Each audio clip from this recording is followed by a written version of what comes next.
everybody. Hello, hello, hello. Welcome, welcome. You know what? I'm really disappointed that when I sit on this chair, I've been thinking this the whole time, that I can't move the camera down. I mean, there is a near camera value, right? So if I minimize that, let's see what. So vertical position near. That's a little bit better, yeah. But then when we're not on the chair, now it feels really weird, like I'm on the floor or something. Like that doesn't look right at all.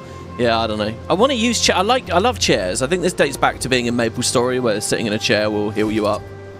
I don't know. Maybe we need a higher one or something. Anyway, yeah. Hello, everybody. Welcome, welcome.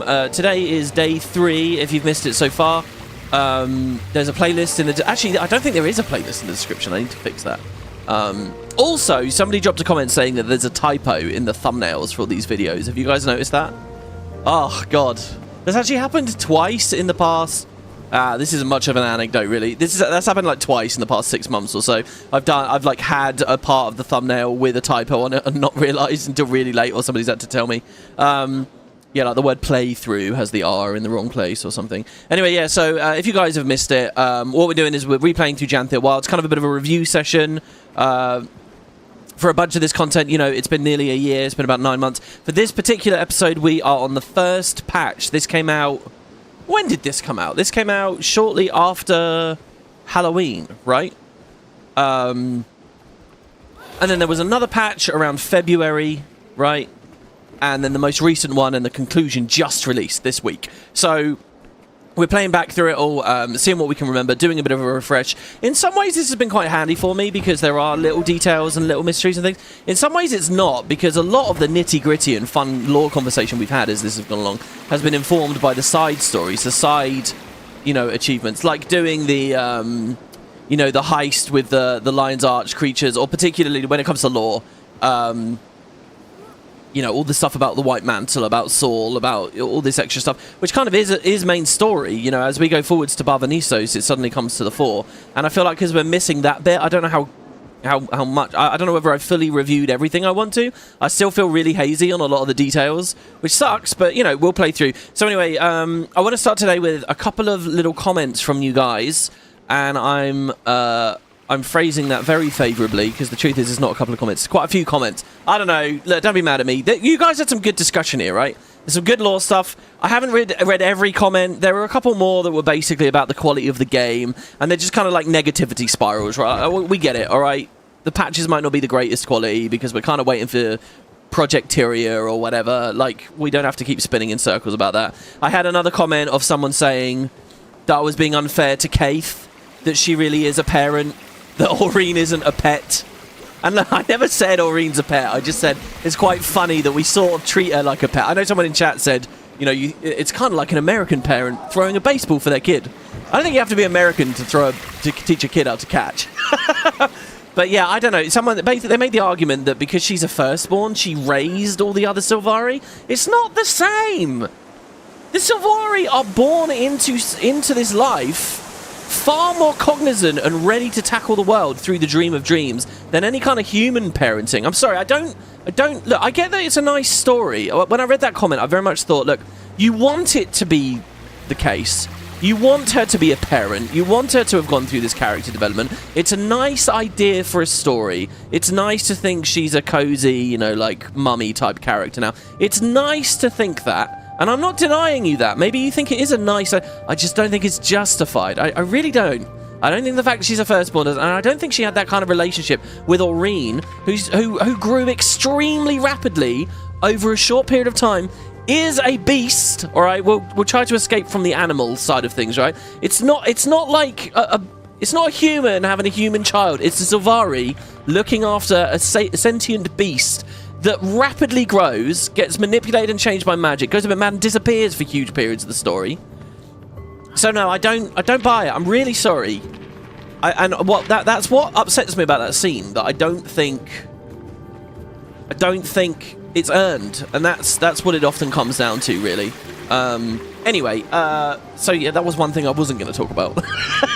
Now let's see the things we are going to talk about. And there's a few of them, but they're all really cool.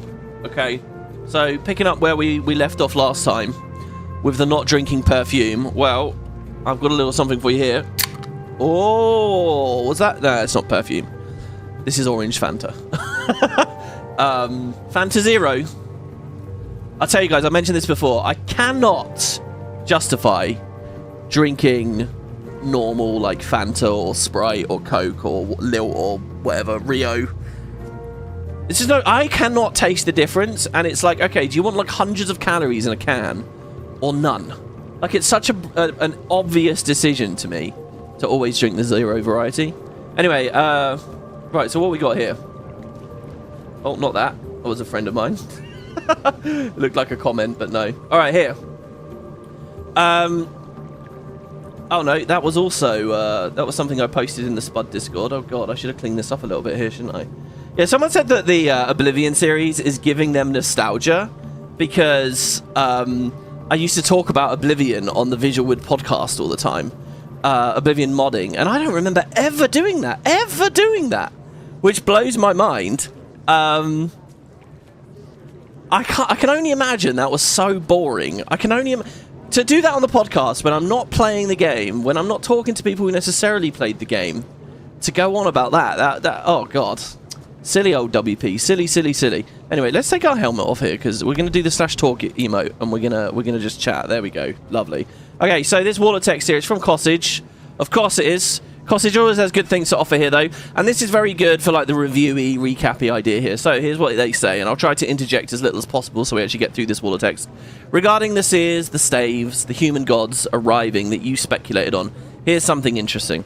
Now, by the way, just before we get into this, I just want to remind you all, here's the first interjection. When it comes to this story about the door, in the last patch, we were talking a lot about this cool idea that, okay, what if the gods had to leave Tyria, right? And the Arenanet has always been very hands-off and quiet about how they did that. The assumption is they're planeswalkers, right? So they just go wherever they want. But, you know, there's an idea here that if they're going to expand the story, if they're going to go into it, there's an actual mechanism. There's a ritual, there's a spell, there's a process. What do they do to planeswalk? What do they do? We've seen these rifts opening. They're a big mechanic for like the likes of Eparch and the Titans. What do the gods do? Are they like Lord Odrin and they create portals in specific place? And so there was this idea that maybe this door, if you're the 6 human gods, right, or the 5 or whatever, and you're leaving this reality, you create a door to leave, right? The fear is, once you've all gone through that door, you don't know what do you do with the door? You're not on Tyria anymore. The door is left behind. What do you do with it? And the idea is that the gods said to the Forgotten or something, hey, hide this door, move it somewhere, keep it safe. And later the Messart stole it and blah, blah, blah, blah, blah, and so on. But that was a topic of discussion we were having. This interesting idea that once the gods leave, maybe the mechanism through which, it doesn't have to be a door necessarily, right? But the mechanism through which they use to leave remains behind, and they're gone so they can't deal with it. So they need a third party to handle that. And that's what, you know, when the Messart went and found this door and dragged it over, that might have been what's going on. So anyway, hold that in the back of your mind, and now let's just see what Cossage it has to talk about here. So regarding the seers, the staves, and the gods or the humans arriving that you speculated on, here's something interesting. So he's quoting, and this was really good, Cossage, I have to say. So there's a document here in the Wizard's Tower. I mean, I might just run over... No, I won't run over to it to save time. But right here in the document, in the Wizard's Tower, there is a document that talks about the Staff of the Mist, the Scepter of War. It gave them these new names, Legavo, Mulmud, some of the really good stuff from Secrets of the Obscure, where they took some old GW1 shit that really didn't have much to it, and then they added a lot. Right here, in 2024, last year, they added a bunch. Well, I should say 2023, I guess, with the launch of Secrets of the Obscure. So, they got this big book, and you kind of got to read it all. And what Cossage has done, and he did very well, is he just kind of pulled the specific excerpts that we're interested in and lines them up in a brilliant way. So here's the quote from the book, right? This is Garin speaking. Since their creation at the hands of my people, Sidoni believed that Legavo and Mulmud, that's the Scepter of War and the Staff of the Mist, and Sidoni was the leader of the Seers, okay. Sidoni believed that Legavo and Mulmud would be essential in our defense against extraplanar invaders. So these things were made by the Seers, and Sidoni thought these are going to be really good against extraplanar invaders.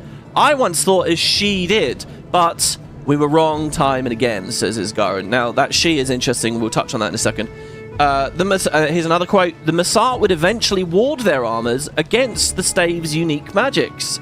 well before they became known as the Scepter of Ore and the Staff of the Mists. Eventually, the gods and their servants came. The servants, presumably the Forgotten, unabated and unhindered. It was clear that the staves were not the miracles we thought they were. So the Seers made the Staff of the Mists, they made the Scepter of Ore. They were supposed to control things from outside, but the gods weren't manipulated by them, so they didn't really work there. And remember, the Masart come from Nyos. That's all but confirmed now. They do come from Nyos. They're from outside Tyria. They were just exiled here, right? And the staff doesn't work against them either because they found a way to protect against it. So at this point in the story, these two artifacts really aren't anything to the Seers now, really. They're not perfect. They're not miracles. So I lost track of them, says Isgarin, after I left to form the Wizard's Court. And because they didn't value their usefulness, he didn't take them, I guess, even though the Wizard's Court is all about extra planar defense. Anyway, so I lost track of them after I left to form the Wizard's Court. There, by the way, he talks about leaving, not exile, but we do know he was exiled. Only to later learn that one of our own had delivered them to the gods in Ara, rather than see them fall into the Masart's hand. Of course, the Six were suspicious of them, and bestowed the staves on a pair of mortal rulers instead, from distant nations, likely as some form of test. The results were disastrous. I thought to intervene, but the court was still young, and I did not wish to draw the ire of the Six so soon. This is all really cool. In the last episode of this playthrough, I was talking about it's really interesting. It's really juicy area of the story. What interactions did Isgarin, Sidoni, and the other Seers have with the gods? Ostensibly, they should have, we would assume they would really not like the gods. The gods are extraplanar in many ways, and they were fucking with the planet. The Coda wouldn't have liked the gods, right? The Codan, because they're out of balance or whatever. And here is Isgarin, that line, I did not wish to draw the ire of the Six so soon, right? He's basically assuming I'm going to draw their ire at some point. We're opposed. It's going to happen. But he didn't want to draw it so soon. Did he ever draw their ire? Were these other conversations? Were these other moments? I don't know, but that's what's really fascinating to me. You know, if the next expansion opened with a cutscene, like a cinematic concept art cutscene that said, like, 1,000 years ago, right? Or longer than that. You know, the year is 5 BE, right? And it's just randomly, just out of nowhere, we suddenly have a cutscene where we're in Ara in its heyday. And it's Isgarin coming to talk to the gods, and it's just a conversation. Just that's it. That's all you have to give me. I mean, that would be so cool, wouldn't it? It'd be the best thing ever. Anyway, so yeah, and then the final quote is, the rulers were severely punished and the staves sealed in their tombs. After the Exodus, I sought them out, only to find the tombs barren, picked clean. Unsurprising, but concerning. And that's obviously speaking to the event in Prophecies, one of the cutscenes we get in Prophecies. By the way, I just mentioned that as a CGI concept art thing. You know Season 1, where they did stories on the blog posts, right? We had a short story about the Zephyrite, we had a short story about Scarlet and her background. In many ways, I didn't like those, because it was giving us information that had no space in-game. And following the story became this weird thing of juggling tertiary sources, right? Or secondary sources versus the game, and it was a bit weird. Does the commander know Morgemoth's name yet? I mean, we heard it in a blog post story, but do we really know it? You know, you had little things like that, little issues, and it does create those incongruences, but Jesus Christ, they don't have to fund and budget a fucking massive cutscene. Imagine just a short story, an official short story written by Arenanet, just a few pages long, that just depicts that moment of history, right? Or any other, right? There's so many cool little things. I think it would be so cool. I don't know. Anyway, maybe they can find a middle ground where they can do stuff like that and get it in-game. I mean, the scrying pool is right there.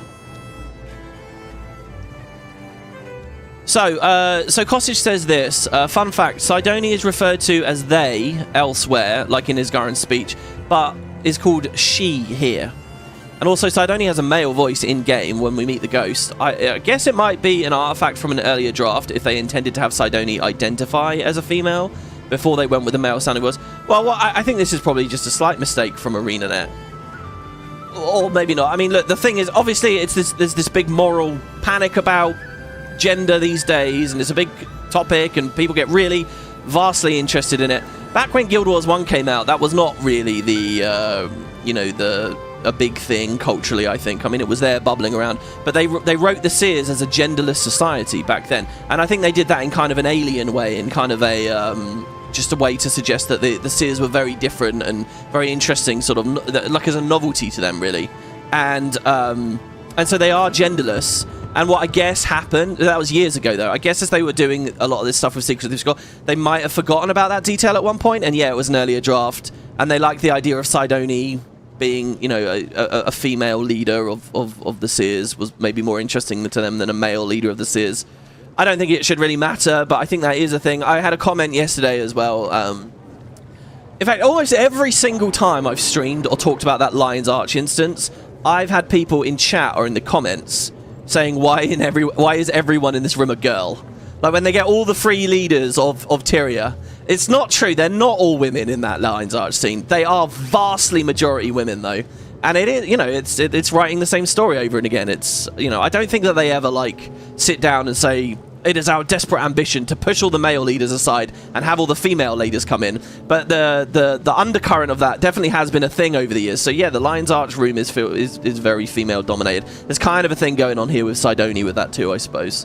But yeah, then later I think they thought, oh well, they're supposed to be genderless.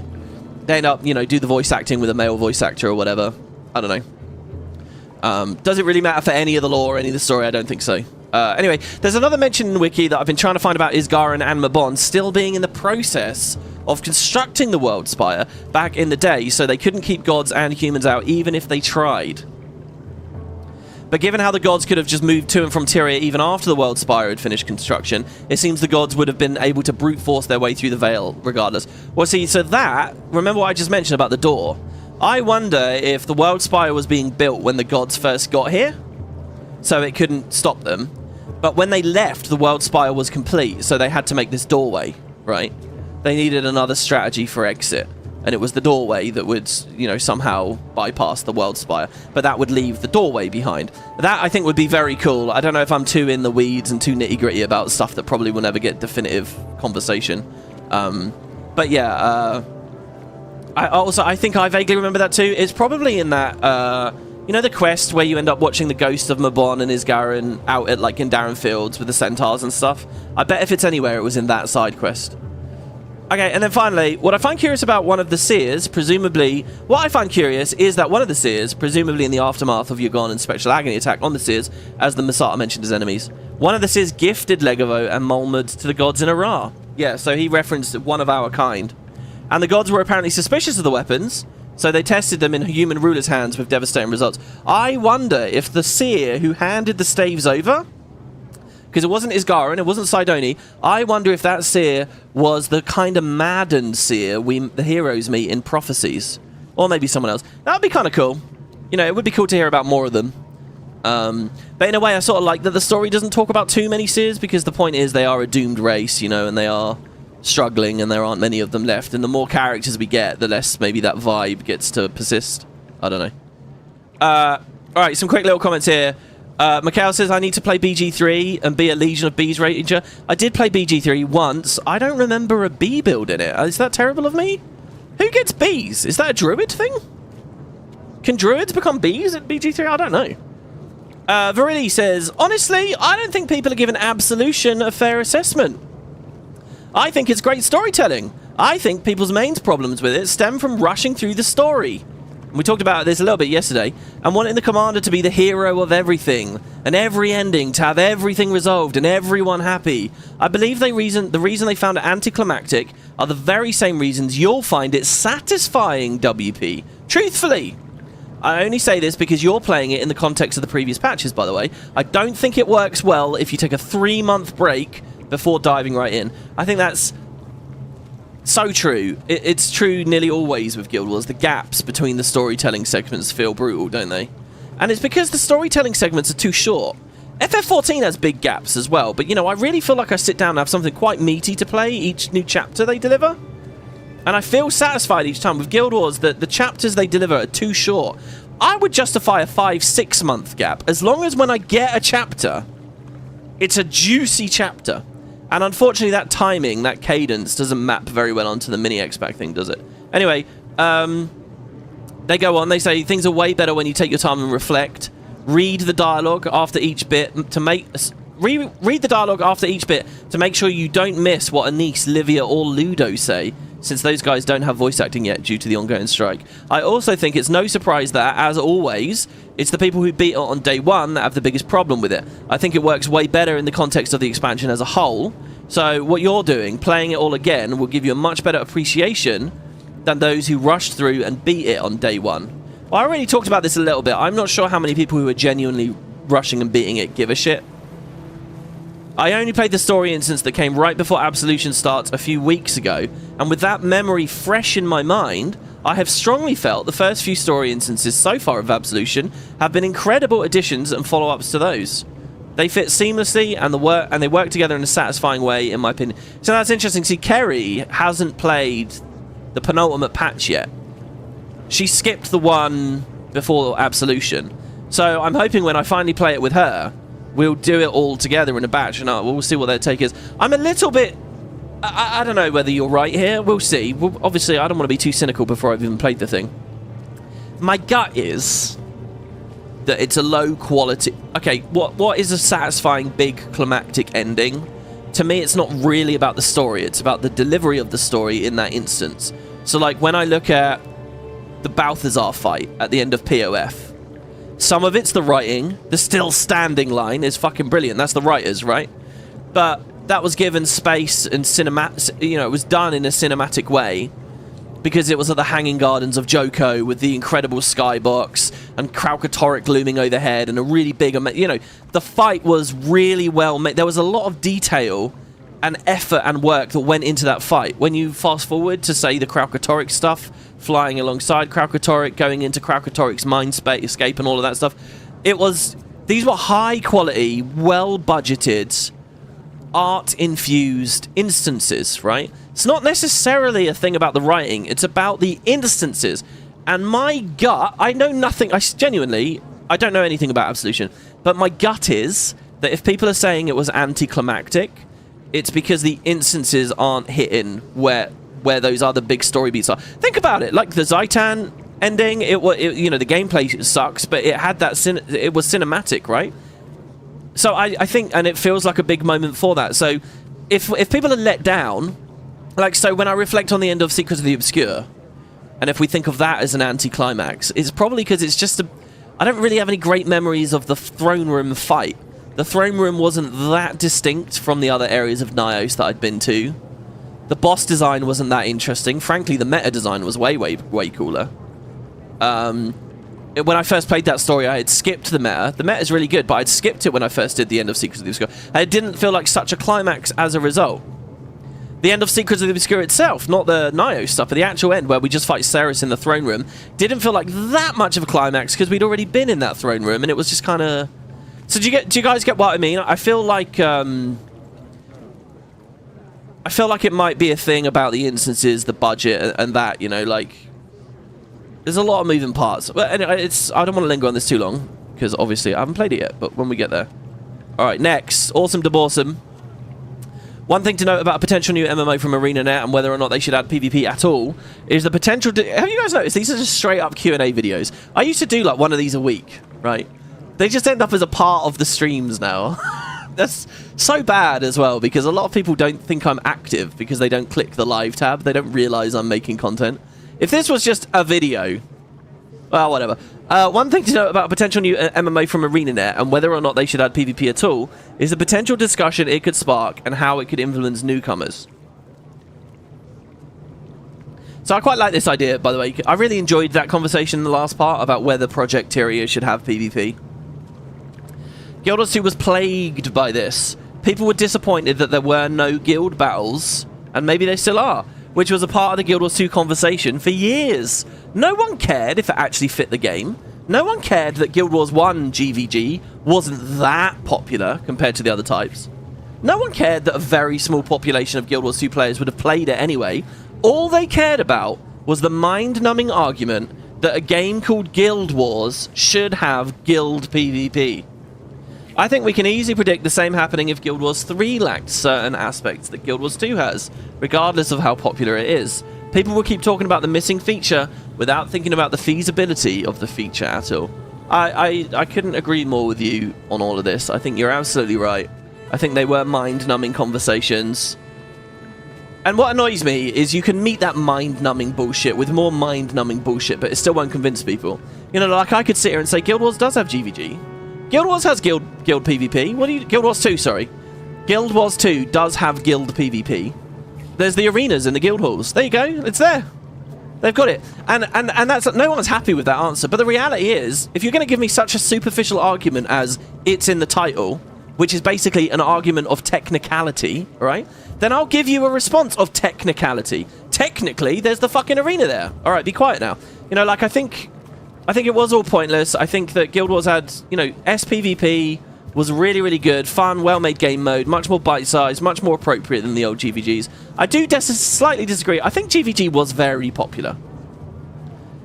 As far as GW1's concerned, GVG was very, very popular. It was more popular than random arenas. Or people were more... Let me put it this way. I don't know what the playtime was like. Only Arenanet knows that. It was more... People were more fanatical about it. They were more fanatical about it than Jade Quarry, Fort Aspen Woods, Heroes Ascent even. I think it was the place. And to this day, all those formats almost are dead, with the exception of people that pump players into like Alliance battles, which is happening today right now, by the way. Except GVG, right? GVG is the one that sort of has clung on. I think that says something. I think it had a lot to give. But I don't know. I mean, I remember data mining the old World versus World maps where they had, you know, clear concepts for GVG as a function of World versus World, remember? Like, Arenanet obviously played with this sort of stuff. Is the whole format of base v base with a bit of flag running mixed in the middle and all that shit, you know, home advantage and all those things, is that exactly what Guild Wars 2 needed? I don't think so necessarily. I think you're right. I think that what's really happening is people just cling to stuff that's missing. You know, it's the same conversation over in Elder Scrolls, right? Like, oh, I wish I got a screenshot of it. There's an infographic floating around in Elder Scrolls, right? Where it's got, like, it's a table, and it shows all the features that have been lost as the games go along. So it's got Morrowind, had all these weapon types, and all these spell classes, and then Oblivion has less and less, and Skyrim has less and less. So they have these various categories, right? And some of them are quite legitimate. I think, like, weapon types, for example, is fairly legit. It sucks we don't have spears anymore, or whatever, right? But when you really get into the conversation, you realise, well, hold on, Skyrim only looks like it has less because they merge long and short sword together, but there are still long and short swords. And Skyrim's actually okay when you think about the fact that crossbows got added. And yeah, Morrowind looks like it has loads of armors, but that's only because each pauldron counted as a separate armor piece, you know, and the later games unified them. In terms of the actual gameplay experience you're getting, it didn't affect it that much. One of the things on the table, right, and this is the most egregious, was diseases. And it had like, oh my god, look at all these diseases in Oblivion!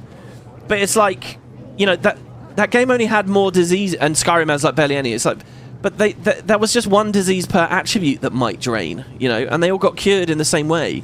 And you might not have even been affected by them that much. It doesn't really...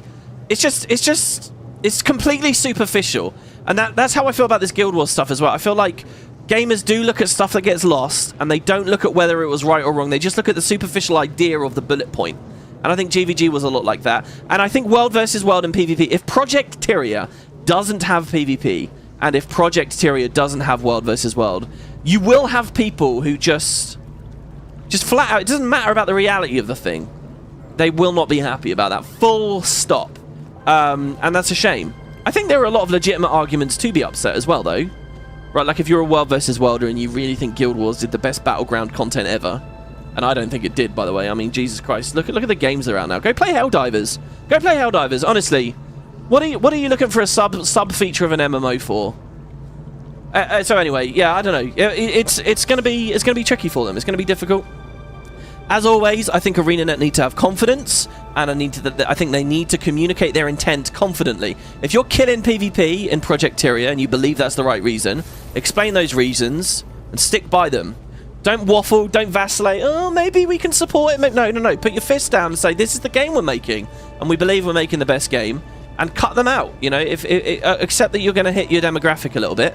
And I know MMOs need to appeal to a lot of people and all that, but at the end of the day, the only way to making something really good is accepting you can't satisfy everyone, and when you try, you'll make a very bland experience that doesn't hit, really. Anyways, we're going way off topic here. I'm getting very ranty.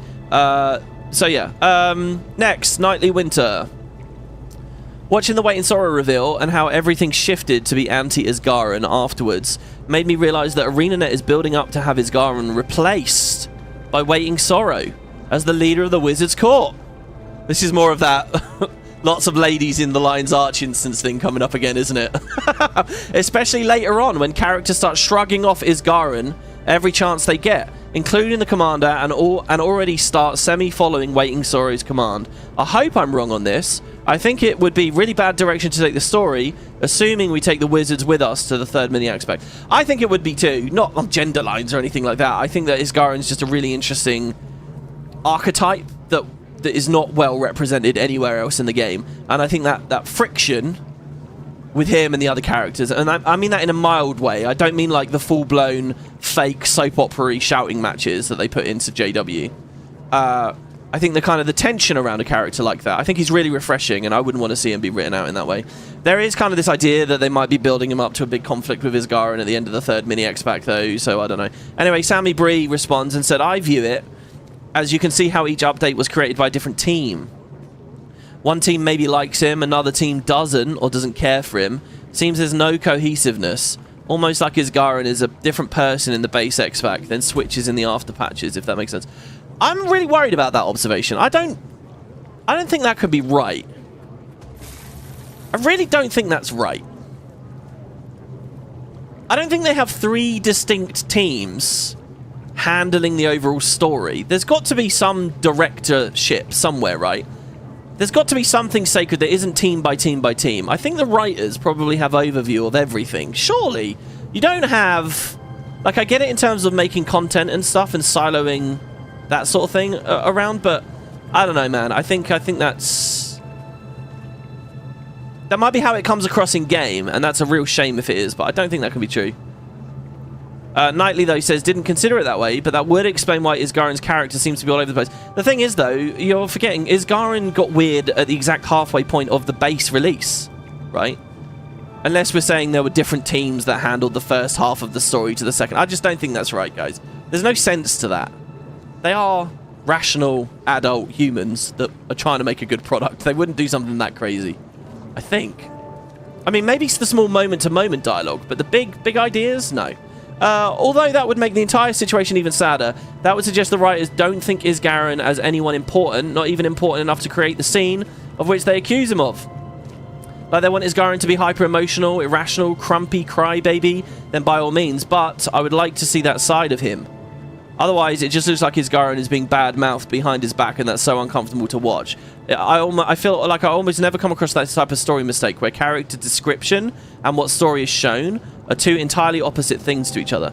Well, look, I want to defend the studio a little bit here as well, in as much as Isgaran's a very new character. Guys, before Secrets of the Obscure, which came out last year, before then, we didn't even know this guy. We had a hint at the Wizard's Fife. That was it. We had no character. If they've written a character you like, that you feel is important, it's because they've just done that. They've treated him important. I think it's crazy to suggest that they don't think of Isgaran as anyone important. Of course they do. They only just wrote this story. It's not like it's 10 years down the line and now they don't give a shit. No. You feel the way you feel about any of these characters because of what they just wrote, you know? So I don't think that they've got... I'll be the first to admit I don't like some of the Isgaran stuff at launch, JW.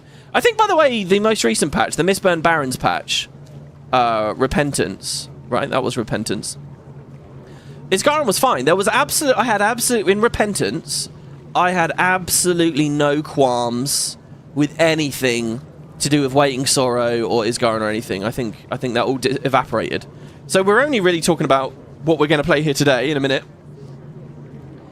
And what we just saw in Janthir Wilds. Those are the only rocky bits that I've seen. Absolution obviously has an asterisk on it, because I don't know yet.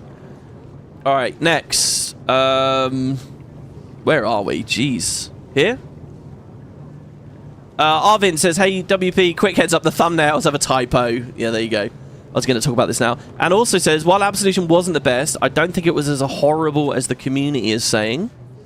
See, I remember the community bitched a lot about Repentance, but again, I thought Repentance was alright. I defended Repentance because it didn't need any kind of climax, though. I do think that this next one needs one, so if they drop the ball there. All right, here's a bit about Cholmu from Ink Spores. He says, you're not analysing that wrong at a timestamp of an hour yesterday. I don't remember what I was saying at an hour, sorry. Anyway, he says, I posted a Reddit thread when the Gyala therapy patch came out. And I talked about how the insistence that you pick where Cholmu was the friend helping the commander through their feelings about Cinder bothered me. Because of the reasons you basically said here. In summary, I said it felt strange for the commander to be soft and take advice from Cholmu when we barely knew him, as well as him being a gang leader. Bobby Stein responded to it, which I'm still elated about. I don't want to give the impression I wasn't grateful or annoyed at his response for what I'm about to say. But Bobby said that the narrative team felt Cholmu had the same experiences of the commander in leading people and getting people hurt. So they felt it would be better fit for him to be there. I remember reading his response on my post and other comments garnishing the same impression of the writing team that you mentioned, that they don't realise we, the players, have not spent enough time with the character to even remotely feel similar to what they, the writers, feel. They felt Cholmu had enough in common with the commander to be buddy-buddy and offer advice, not realising that in-game, the only things we knew about Cholmu was that he hates June, Yao hated him, and he was basically the mafia who was freaking out at his people for the in the mines. They missed the forest for the trees. As for the animators, and so yeah, I mean, I'm glad that I'm not. Well, I already knew I wasn't the only one that was talking about this topic, but I think that happens quite often. Yeah, they spend more time with the characters than we do in a lot of ways. As for the anime discussion, and you not liking anime, it's funny you mention, but I've had a sneaking suspicion one or many of the script writers or the narrative team in Guild Wars are anime fans. Because since Secrets of the Obscure and Janthir Wilds, I've noticed there's way more external monologuing from the commander than I've ever seen in previous expansions or Living World. It's something you see in anime all the time, where a character will either internally or externally monologue about how they feel or their thoughts on the situation they're in. You can't just say how you feel. That makes me angry. The commander... I always did to give that line. I've said that on YouTube about 1,000 fucking times. That's a Futurama quote, just so that everybody knows. The commander has started doing this, but I don't know if it's to guide... Seriously, just YouTube that line. You'll see what I mean. The commander started doing this. I don't know if it's to guide new players into the objective, but they never did it before. For example, in Secret of the Obscure, when you're going around and the commander goes, there's that grouchy Norn I'm talking to and so. I might be able to help X. Or, that Char mentioned a doctor, so this must be Narcisse. The recent patch Absolution does this as well. I don't recall these more in-depth mutterings to themselves ever being a thing previously. I know in Ender Dragons and Secrets brought on some different writers, so I definitely suspect one of them's an anime fan. Whether the commander starts on voice-acted spiel to no one, I immediately think of all the still frames in animes when you listen to their thoughts. See, I've got to be honest here, I don't really agree. I mean, I don't watch that much anime. Maybe monologuing's... I don't think that that's the exclusive domain of monologuing, though, and any monologuing that ever happens is in anime. Also, the examples you gave there aren't really monologues. The examples you gave there are perfectly quippy. And like you say, it's this direction. I like those lines. I like them. Keep them coming. I like hearing the commander talk. I like it when it emergently happens out in content. I like a bit of guidance. I think it smooths out the game. I see that in a lot of games. I don't think anime when I see those moments. Maybe it's just that the examples you've given don't fully represent the point you're making. But I haven't felt that the commander monologues more. And I certainly wouldn't liken that to just an anime thing. I think it's... I mean, loads of games do it. I know I played Horizon Forbidden West this year. Well, before Christmas. And like the new TRs do it as well. Aloy is always talking. She'll go, what's that? Oh, maybe we go over here. Need to push this.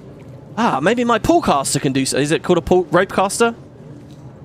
Perhaps I can mount this thing. Careful sneaking up. She'll say shit like that constantly. There's actually a mod on the Nexus called Aloy Shut Up, because people don't like that. But it's just a way of guiding the character. I've never had a problem with that. I'd never install a mod like that. I think it's fine. And yeah, it's just a bit of guidance. I don't really liken that to anything to do with anime. Maybe other people's mileages may vary, though. Oh, no, we already did this. God damn it. I would love it if these things grayed out when I... You know what? I should put them in a slideshow and just click the arrow each time. That would be a much smarter way of working. So that means we're on to this one. Hey, this one's really good. Okay, Waiting Sorry's departure time. We were speculating about this. Waiting Sorry's departure time was never specified, but it was between 716 AE, the date of that unofficial history book, and 1078 AE, Guild Wars 1 time. Since Waiting Sorry didn't know Lear, according to dialogue from Dagda, and he ascended before the Rite of the Great Dwarf, she must have been away for at least 250 years. So there you go. There's a ballpark for you all. At least 250 years. She left for at least 250 years. She wasn't with the Bearkin that whole time. Which makes the whole only adjusted to life without Isgaren's shackling gaze complete nonsense. She's had 250 years away from his shackling gaze. And it's another jab at Isgaren from her, which is completely unearned. Yeah, I agree. I think that's shoddily written. No idea where she'd been before she joined the Loden Kodan, though. Yeah, and that's amazing, too, that we don't get any detail about that. This is the thing, right? Like, fuck. These kinds of details. You might say I'm being picky and asking for too much, but I don't think I am. I think this is it. This is where the story is. And we don't get any of this stuff because there's too little screen time. And there's something worthy of note here. Mabon went to Barvanisos 200 years ago, according to Isgaren's dialogue, which, by Waiting Sorrow, has already left. So technically, she couldn't have known that Mabon went to Barvanisos, nor what he did there. I wonder how Waiting Sorrow came to the conclusion that Mabon was involved in the Titan problem. Here, I think you're sort of pulling apart the puzzle enough to realise that some of this was a bit sloppily done. There is no like unifying timeline that they've got internally where they actually have a story there. And some of these holes are showing up. This is a bit like, you know, I was talking about Lost, the Lost review. This is a bit like what real Lost analysis becomes. You realise that shit's impossible when you just look a little bit under the surface. Anyway, really cool. Thank you for the 250-year thing. Hanny here says something I mentioned 2 minutes into the last part. I mean, holy shit. I'll tell you what, if I'm provoking comments at 2 minutes, how much do you feel 5 hours in? You would have given up. You can't leave comments that fast. Okay, at 2 minutes. The way I understood it is that to have contact with Tyria by way of Queen Jenna's father, since in the previous instance she had heard them from her dad, but it's a bond she didn't keep alive. Yeah, I agree with that. Also, for the point about what's in it for them, I feel information's a big one. If something happens to them, they can share it and not have it fester. That's also true. And last thing, if their last contact with Tyria was the Queen's dad's time, then weren't the human and Char still at Civil War? Which is true, yeah. Which also explains why they're surprised everyone's got together in the UN. So you know what, guys? I take back that criticism. I think it was perfectly fair for Stoic Order to be surprised that we've unified. I made that comment, and I think I was wrong to have. Okay, last one here. Shouldn't Waiting Sorry's magical affinity lie in astral or celestial magic? She was the wizard leading the Bastion of the Celestial before her departure. Oh no, I didn't click read more. I did read more, but when I took the screenshot, I didn't. Shit. And in the note she left to Dagda, she said, find comfort in the fact we're channeling the same stars. There's dialogue in Secrets of the Obscure that stated she and Isgaren formed the fractals together for their research. If anything, her magical ability should be about the stars and something cosmos related. I mean, her tarot card even mentioned the Eye of the Cosmos. They decided to turn her into focusing on healing magic and plants, which was what Vast was all about. So yeah, I mean, I can't remember what the read more had there. Sorry, I've really messed up there. This is what, if this was an actual Q&A video, we'd edit here. But yeah, it's interesting how they did change her there. And then this is very curious, guys. Check this out. Oh my. I didn't even think about it. But Decima calling Greer her brother and referring to Ura as their leader / superior is really weird when you know the information from the new patch. Is it? Does the new patch reveal their breeding or something? I suppose you should keep that in mind if you reach the new patch. Sorry, when you reach the new patch. And judge whether it's well explained or not. Also, not to spoil or anything, but there's a really funny line in the new patch about the Heart of the Obscure that I thought is 100% a metaphor to this idea that we just use the heart on everything and it solves things. Interesting.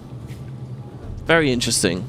Well, you know what, guys? Look, in nature, it is very often, you know, rats will breed with other rats from the same litter. I'm just saying. I'm just saying. It happens, okay?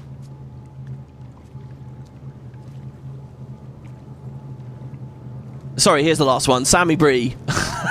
Am I the only one who thought Anise was randomly shoved into the story? I get the whole Mesmer Collective and Mabon stuff, even that felt clunky, but I've always thought Anise being involved outside... By the way, I really liked that Mesmer Collective stuff, that they put those hints in with the extra life, and it kind of did blossom into a cool element of this new storytelling.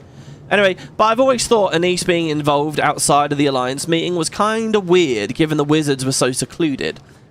Now it's like they let anyone roam around the tower. Also, being shoved in Kaith and Malice, what the fuck is that about? Like, did they just have these VA available at the time and say, screw it, put them in? Kaith says, I'm possibly looking for a way to heal the pale tree, and then it's like the John Travolta meme, we're looking around like her. Well, I don't really agree with that. I think it's fine that she wants to heal the pale tree. I really relish that. I'm happy they're finally talking about that again.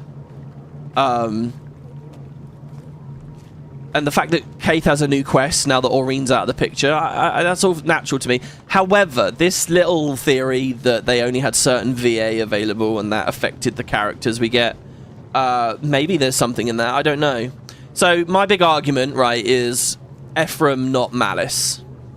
Ephraim slots so perfectly into the story. Why not? Now, I don't know. If we do the research, if you look up who voices Ephraim, does that person provide voices elsewhere in Secrets of the Obscure? Because if they do, then this VA argument doesn't really hold any water. It's something else they thought was good about Malice that was bad about Ephraim that caused Malice to get him and to get in, and Ephraim not to. And then the same with like Anise here as well. I don't like that Anise was at the tower. Yeah, I feel like it's that thing. It's a very tropey thing. It's a very common thing. I always don't like it. You know, where there's something very special or secluded or hidden or whatever, and then all of a sudden it's like a 5-minute walk away and it's really accessible for everyone and blah, blah, blah. Now, the world is changing. To be fair, this is justified in story. They have introduced themselves to the world now, right? They've appeared at the summit, and the doors are open somewhat. The thing is, with Anise in this specific scenario, they kind of gave the impression she's always been hanging around, didn't they? And that the Wizard's Tower isn't amazing to her. If that scene was written with Anise on her first visit there, looking around in amazement, I think that would have worked better. That would have been more coherent with the state of the world. And I would have accepted it more. And I think it just would have been a nice beat to have anyway for any Janthir Wilds only players who have never been to the tower and now the expansion's taking them to the tower. They kind of get to live vicariously through Anise in that way, right? But they didn't do it that way, so whatever. Anyway, and then an edit. I would have loved to see them utilize Malice better. Maybe have her tease in the first meeting that her scouts hear rumblings of an ancient foe in Janthir, and she wants to investigate herself. She has a suspicion it's a Titan, but they never tell us right away. Then she becomes a focal point in the story when she sees the Titan, Greer, and wants to kill it to leverage herself or possibly becoming the next Karnur. As far as I know, she'd be the only Char alive to kill a Titan. But replace Kaith with Ephraim too, and he says he's tagging along with Malice. Oh, so you just wouldn't have Kaith in the story at all? I think Kaith was fine. I complimented Kaith. I like Kaith here. She doesn't have a like super deep, intricate connection to the current story. I get it. Having a pure Char entourage is kind of a fun idea. I mean, Kaith especially has nothing to offer when we're dealing with the White Mantle, the Bloodstone, and all that shit. Humans and Char companions in this probably would all out have been better. So there you go. That's just some of the lore discussion that we had in the comments. That was 40 minutes this time. It's crept up. I think we did a 20-minute intro and then a 30-minute intro, and now we've done a 40-minute intro. They'll keep getting longer, guys. But it's all right, because there's only 2 more episodes. All right. I'm sorry to people in live chat. Live chat's been popping, and I haven't read any of it. Hello, everybody. Oh god, do I skim it? Do we continue? Let's get this started, okay? If I've missed a message that you guys want me to read, just repost it and I'll see it in chat here. Alright, okay, let's read this mail here real quick. So we're now on to the Mount Balior patch. This patch, my memory of this, okay, was I was expecting it to be really short. I was expecting it to be a bit of a disappointment, honestly. We had seen the Nios patches as feeling a bit short. And this one was not slated to have its own open world map. This one was more of an endgamey sort of focus thing. It had one convergence in a new area, this mountain, but at the end of the day it was a convergence. And my expectations of this patch were that they were going to do an intro thing, and then the convergence, and then an outro thing. And that's all I thought we'd get. And I was very pleasantly surprised with this patch. This patch had more weight to it than I ever expected. I would call it a medium-length patch. For what it's worth, when I think of a long patch, I think about some of those Season 4 ones. I remember my stream on the start of Thunderhead Peaks. It was like an 8 or 9 hour stream, wasn't it? Just day one, just doing the story. Those were long, right? Like, Thunderhead Peaks, from that perspective, Thunderhead Peaks was longer than the fucking base JW. Or about on par, right? So that's what I would call a long patch. A short patch I'd call like one of those halfway, the Dragon's Storm or what? No, not Dragon's Storm. What's it called? Dragon's Reach. The Dragon's Reach Part 1 and 2. This was a single patch they split in half in Season 2, and it was very short. All right, that's like a short patch. Or like Giala Part 2 was a very short patch. This ended up medium, and I was very happy about that. So I wonder how it will feel to play it all today. Here we go. So Steward Gix. Commander! Farah Baleseeker, one of our leading Titan archivists, is missing. Now, I believe we met this character in one of the side stories at launch. Farah is the reliable sort, so her disappearing like this is highly out of character. I last ran into her checking out some materials here at the library. Nothing unusual about it. I'm told you, Malice, and Keith have been researching the Titans' whereabouts. You three should have a look around Farah's office for yourselves. When you arrive, I'll have Archivist Sestina show you to Farah's research station. Given these outstanding circumstances, you three will be granted access to the Priory, regardless of membership. Aha, thank you. Did I talk about this just in Discord? So we get a bit with the orders. I love the orders. I was saying in Discord the other day, if we had this idea of 3 X-Packs, 3 mini X-Packs, and we could do whatever we wanted with them, and that was going to be the next 3 years, what do you want the 3 mini X-Packs to be? I would have been advocating, if I was there, I would have been advocating so fucking hard for 3 mini X-Packs, each themed around one of the orders. Big orders stories, and I would have done it as a Rashomon style thing. So that's like, I've never actually watched Rashomon. I think it's an anime, right? But the idea is it's a storytelling structure in which, like, we see the same event, the same period of time, over and over and over again. But each time you see it from someone else's perspective. So let's say, like, a marketplace gets hit with a nuke, right? The first time you watch the story, it's what the baker down the street was doing. The next, it was what a mafia boss was doing. The next, it's what the mayor was doing. The next, it's what a street urchin was doing. And every time you learn more and more about the circumstances in the area, and it's fast, and you see them cross paths. There's a good Simpsons episode that was done Rashomon style, where it goes like, this was Homer's day, this was Lisa's day, this was Bart's day. And, you see the stories cross over. Like, so, I would have loved that, right? 3 stories, each of the orders. So there's some event, and we see how the Order of Whispers tackle it. We see how the Vigil tackle it. We see how the Dermot Priory tackle it. Which, by the way, was kind of what the original idea for launch Zaitan arc was kind of going to be. Before the realities of implementation set in and it all kind of converged together. But I love that. And then when all is said and done, when you as a player just go through and you're role-playing, oh, I'm on my Vigil character, you only have to do the Vigil story, because you're Vigil. I think that would be amazing. I love the orders. I really, really love the orders. And I feel like as soon as the Dragon arc was done, it was a great opportunity to put them back at the forefront. Like everything we do in these stories right now is about the Wizard's Court, the Wizard's Tower. They're driving the action. They're the people in the seat. They're the ones that are sort of helping us and guiding us and pushing things around, right? Largely. I mean, we now have the Tyrian Alliance too. But I believe, really, what I would have preferred is if that was Gix. And if that was, just anyone high up or in these guilds. So we were spending a lot more time at the Chantry of Secrets and a lot more time here at the Dermot Priory and a lot more time over at the Vigil Keep and stuff. I think that'd be amazing. Get Loranthir back in the focus. Do a bit more Fallout for Almora, shit like that. Whatever. Anyway, here we go. So I was very happy to go to the Dermot Priory. You already heard me talk about some of this on the original thing. Oh, shit. No. Priory rules. Nothing personal. If you need me, I'll be drowning my jealousy in these tomes. We'll have plenty of time to browse later. The books aren't going anywhere. Farah, however... Gix said an Archivist Sestina would show us to Farah's station. Let's start there. That's cool for an episode or 2 of TV, or a few chapters in a novel. But you don't think it works for 3 years a game update? No, it doesn't work for just a couple of chapters. It doesn't work just for small, short-term TV. You can tell quite long-form narrative. You can write entire novels in that style. I think it absolutely does work. Why? Why doesn't it work in Guild Wars?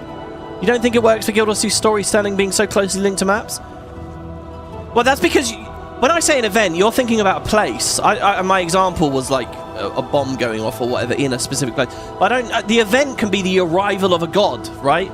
Or you know, it can be something that has affected the world. It can be something that moves. It doesn't have to be just in one location, right? We're not just only focusing on the battle isles for 3 years, right? The same event can have, you know, encourage exploration here in one expansion, here in another expansion here. You know, the Vigil went here to find something related to it. The Order of Whispers went here. The Derman Priory went here. You know, it's all linked, right? And by the way, finding bloodstones. I mean, there you go. I mean, that just fell on my lap there right away. What about a story that was all about hunting for the unaccounted for bloodstones? As it so happens, in this arc, we ended up finding one of them. But, you know, what if everyone had different plans to deal with it? And there you go. That's what I mean, right? Like, and a mysterious thing might happen in Expansion 1 related to some Vigil soldiers or whatever. And you're like, what the fuck was going on there? But the Vigil doesn't get shown until Expansion 3. So you've got these cool mysteries, you've got these cool hooks, the intrigue that people are looking for. And it will be answered when you see the Vigil's perspective and the Vigil's decision making and their planning of the thing. I don't know. Welcome. Gix said to expect you. Sestina, Farah's mentee. Hello. I'm holding down the fort while she's... Honestly, I have no idea what she's doing or where she is. Nobody does. It's very unlike her. Gix said the same. She doesn't seem like the type to just run off. Even her research station looks like she abandoned it mid-thought. Here, come see for yourselves. Farah's been spearheading our Titan research efforts, gathering notes on history, biology, etc. Hoping to find some sort of exploitable weaknesses. Of interest to you three, I'm sure. You have no idea. As is Farah's well-being. I can empathize with why she'd feel so invested. Obsessed, more like.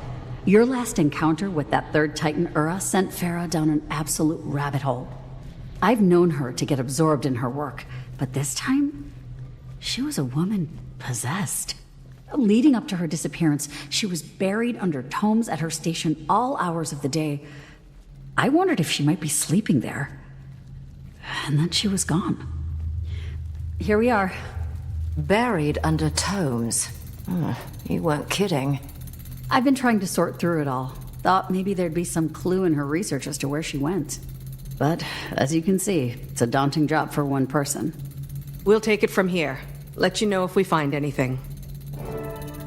It's funny, they talk like these tomes are new, but are they? Are they always here? I don't know.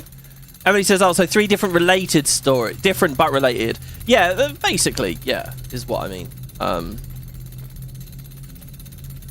I think one of the values as well to what I'm suggesting there is something Kerry talks about sometimes, but it's this thing, you know, like in Guild Wars, they unified the in-game timeline with the real-life timeline. So, you know, every year that passes IRL is a year that's happened in-game. And that seemed like a logical and smart thing to do at a certain point, but it also kind of is really weird. You know, like, it very often feels like we're just sitting around doing nothing for 3-4 months at a time while we wait for the next patch to come out. And it makes stories like the Pale Tree being damaged feel really weird. Because it's like, why aren't we talking about this? This happened ages ago now. It happened ages ago in-game. That didn't have to be the case. What I just described, we're essentially freezing time, right?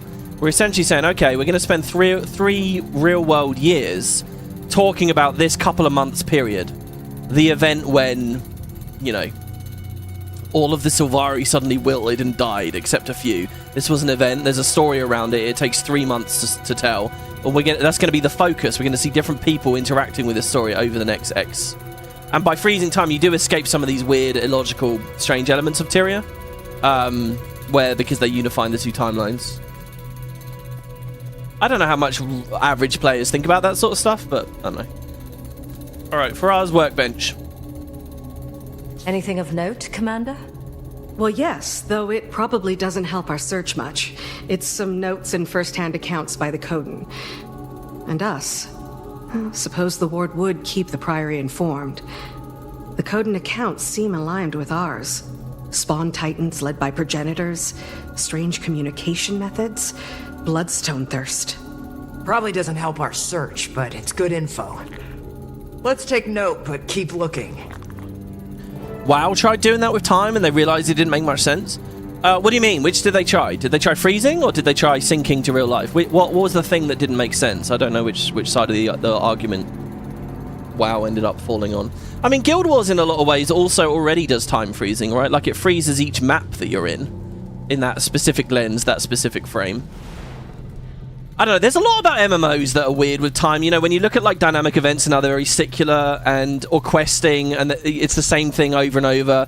NPCs have very specific schedules that they do on a loop forever. NPCs don't really age, it's all frozen. I've always been kind of fascinated by that. In my like world building fan fiction MMO thing, I kind of have like, it's not what the game's about really. It's not like a big, I mean it kind of is a revelation really, but I have built into the setting kind of an answer for that. Essentially like, there are different elements that control different functions of nature and how the universe is built. And if there is an abundance of an element in a certain area, it affects the physical world. So if there's loads of fire element, loads of fire magic, fire aether gathered in a place, the environment is likely to be very lava-y, volcanic, blah blah blah, right?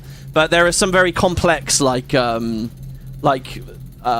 tangible elements in my setting as well. So like time is one, and I essentially have the idea there that time has been drained. There is little time element. There is little time ether that has been drained and sapped away because of the activities of some ancient civilization.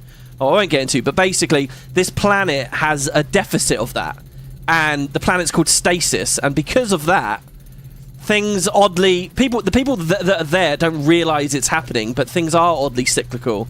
And aging isn't happening how it does. People do still age and things do still change. It is still possible. But it's like stagnant and it's kind of broken and it doesn't quite work because there's this elemental unbalance in the environment. So for me, I sort of looked at that. I thought that's perfect for like an MMO, you know? A virtual world that players go to live in. And you try to immerse yourself in this environment. But then there's always these oddities of... you know, the fact that the software can't, you know, they can't actually simulate a real world. Things are a bit static and weird in MMOs. And I thought that was a cool way of unifying the story with the product people would eventually be playing. But obviously you don't have to, that's like getting into microchlorians or whatever, right? You don't have to science out every little thing about, you know, why a game is what it is. I just think that's kind of a cool thing. I'm curious how WoW does stuff like that. Okay, so we got a mistyped journal here. Entry 4. No time to grab my journal. I'll just scribble this here and add it to the rest of the entries. I'm back at the Priory. It's the middle of the night and finally, days and nights of research have paid off. Since leaving Janthir Sentry, all I've wanted is a reason to go back. I haven't been able to think of anything beside the questions I left unanswered there. This is how we feel as players at the end of the X-Pack. Now I have my reason, and I may very well have my answers. It's all too much to explain here. I need to get going. I'll write more when I reach the Isle.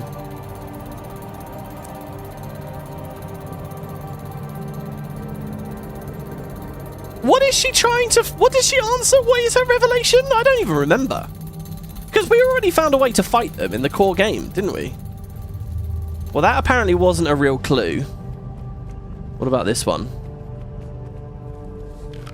Entry 1. First day on Janthir Sentry is in the books. Should probably explain what I'm even doing here. The Tyrian Alliance reached out to the Durban Priory for some extra help studying the Titans. Gix told them that they had just the expert for the job, and here I am. For being so new to the global scene, the Alliance has been quick to establish itself. Already they've enlisted help from the Astral Ward, the Sylvari Tree Tenders, and now the Priory. And the word is that the former pack commander is even running around out here. I can't believe my luck. Reading about Titans from historical times is one thing. Potentially seeing them in the wild? That's a whole other beast. I figure journaling will help me keep track of my day-to-day in the field. If I see anything interesting, maybe a Titan, claws crossed, I could jot down the details when they're still fresh. Anyway, a storm's rolling in, so I'd best find some shelter. Sounds like it's going to be a mean one. Entry 2. So much for daily journaling. I've been so deep in research, I keep forgetting to write about it. Lately, I've been interviewing Codons stationed on the Isles about what they've seen. Some even gave eyewitness accounts of their own personal Titan sightings. I'm working on compiling them from the Alliance and Priory records. While the interviews are going well, Janthir Sentry's frequent storms are unsettling. I expected a harsh climate. The Isles are practically famous for it, but these storms are unlike anything I've experienced. They're strong, sure, even violent at times, but there's just something deeply unsettling about them.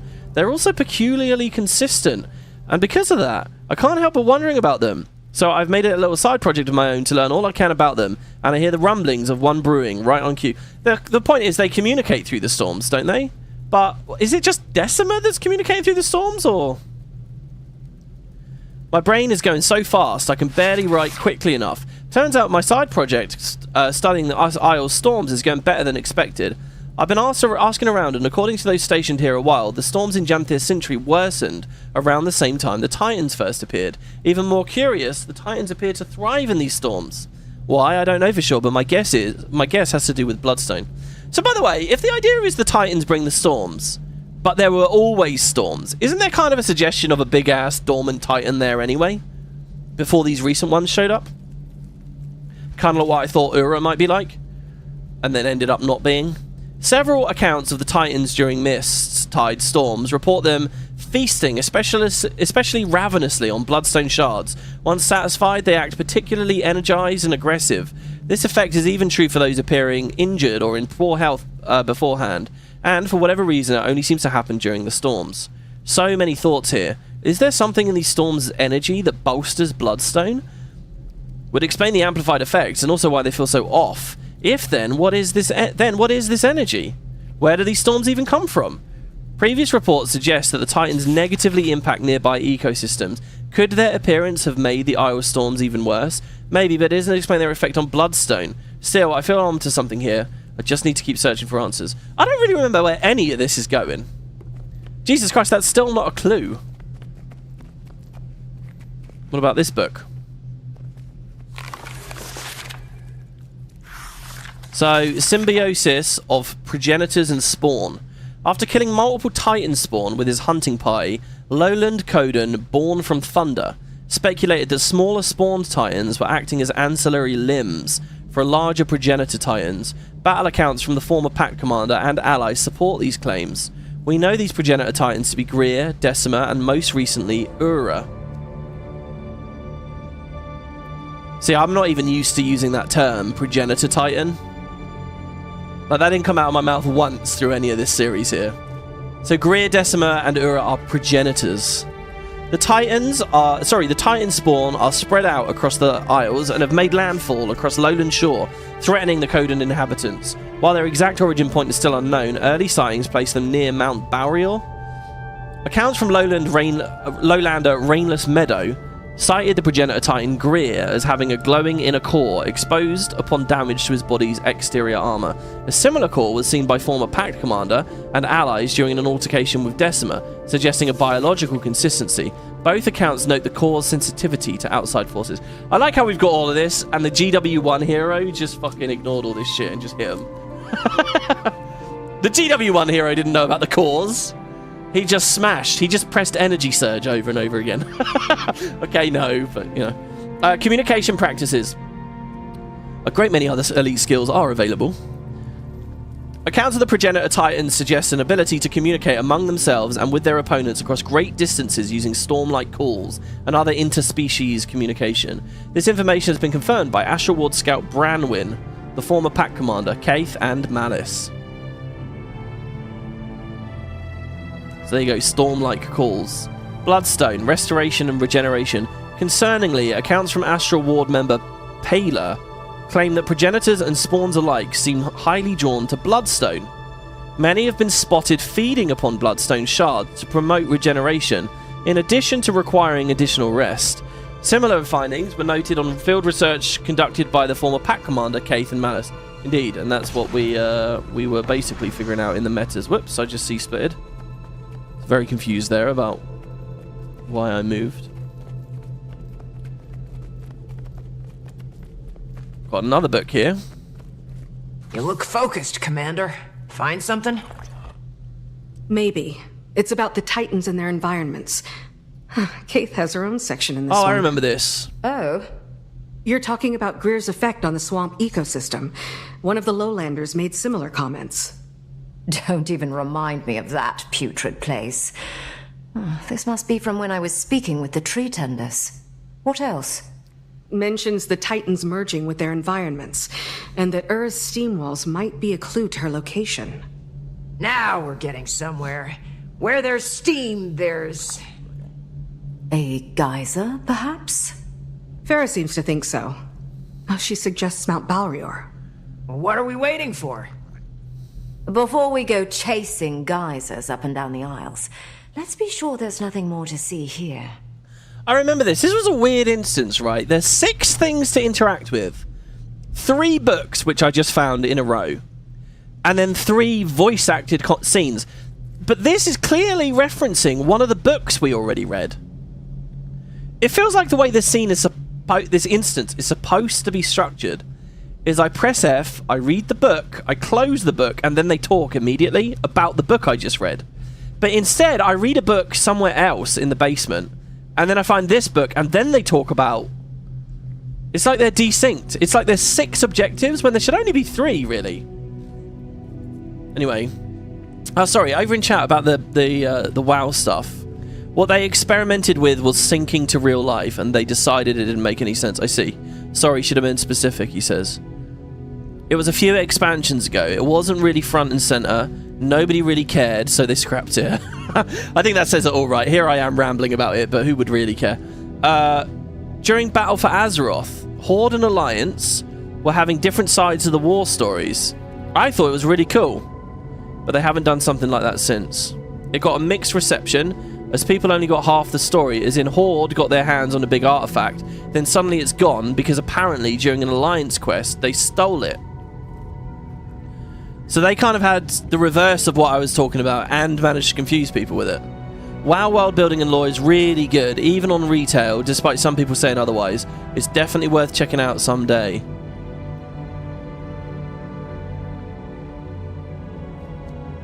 Do we agree with that? Is WoW lore really good? I played Classic. I don't remember making much of it, really. I'm coming up empty. How about you two? Same, I'm afraid. Commander? Sestina was right about Farah becoming obsessed with this research. Her journals say she was running a side project on the Mist's Tide storms and their connection to the Titans. I can see why she'd think the two connected. How, I'm not so certain. Neither was she. She wonders if the storm's energy amplifies Bloodstone, drawing the Titans to its power. Would explain their fixation on it.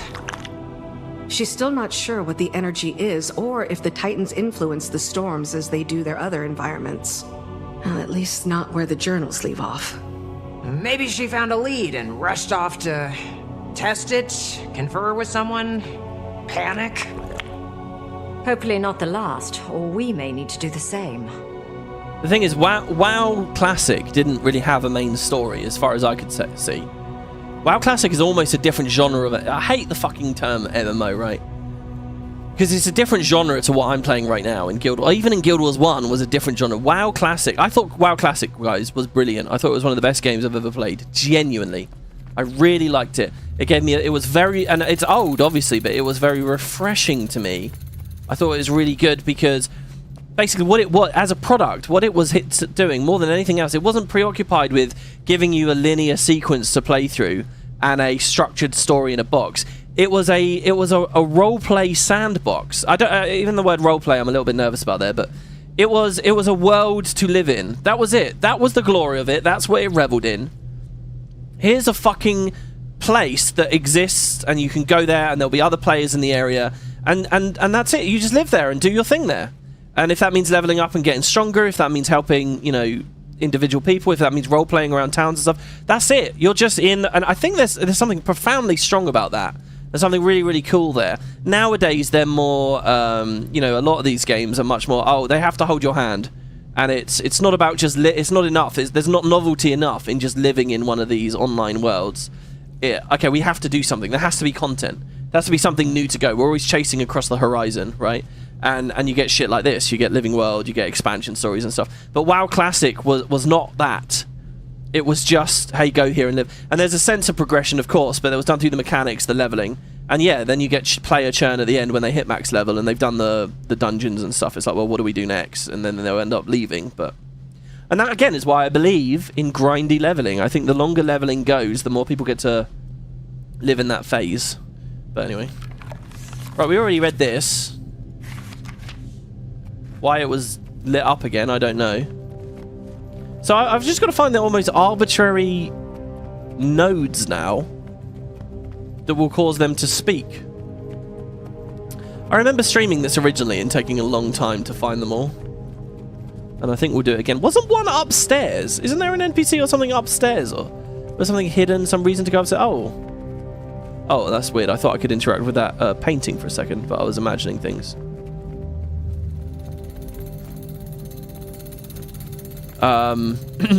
Vanilla WoW still your favorite MMO, so good. That's 100% true. They did a video recently at PAX East talking about the evolution of the game over the years. It was quite interesting. They also talk about the concept of a living world and what that meant for WoW. Well, that's quite interesting. I didn't hear them talk about that in any way. I've always been obsessed. I love that quote. You think you do, but you don't.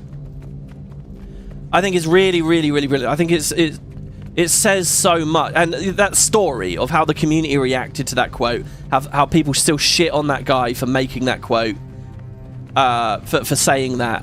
And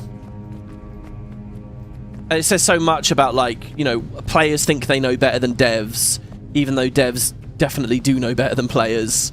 And it's funny as well because people always say that's like a big gotcha, right? So if you guys don't know the story, some Blizzard employee was asked, hey, whether you know, there were private servers showing up that were like WoW Classic, and some Blizzard dev was asked, hey, can you do this officially in any way?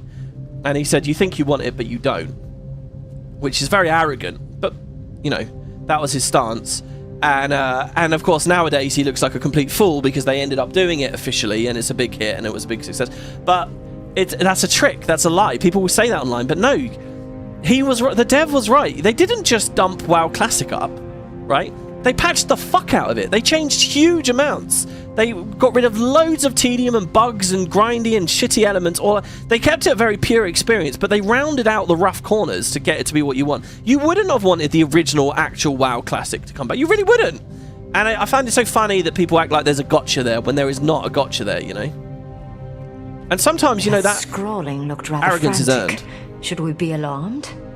She's in Janthir's Sentry. Found something in her research, then left in the middle of the night.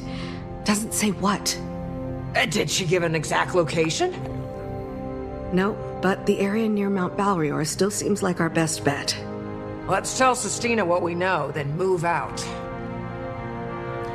That quote summarizes why you think a Pokemon MMO would be awful. People say they want remakes, etc. to be made, but never buy them. Oh, I was under the impression remakes and stuff get bought a lot. But there is something in that, you know, I think it's very difficult to just poll audiences online and say, hey, do you want this? Because nearly all the time people clap like seals and say yes.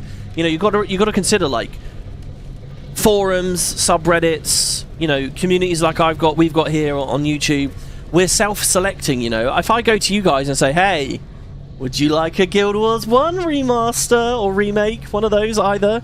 Would you like it? You're all going to clap like seals and go, yeah, oh my god, yeah.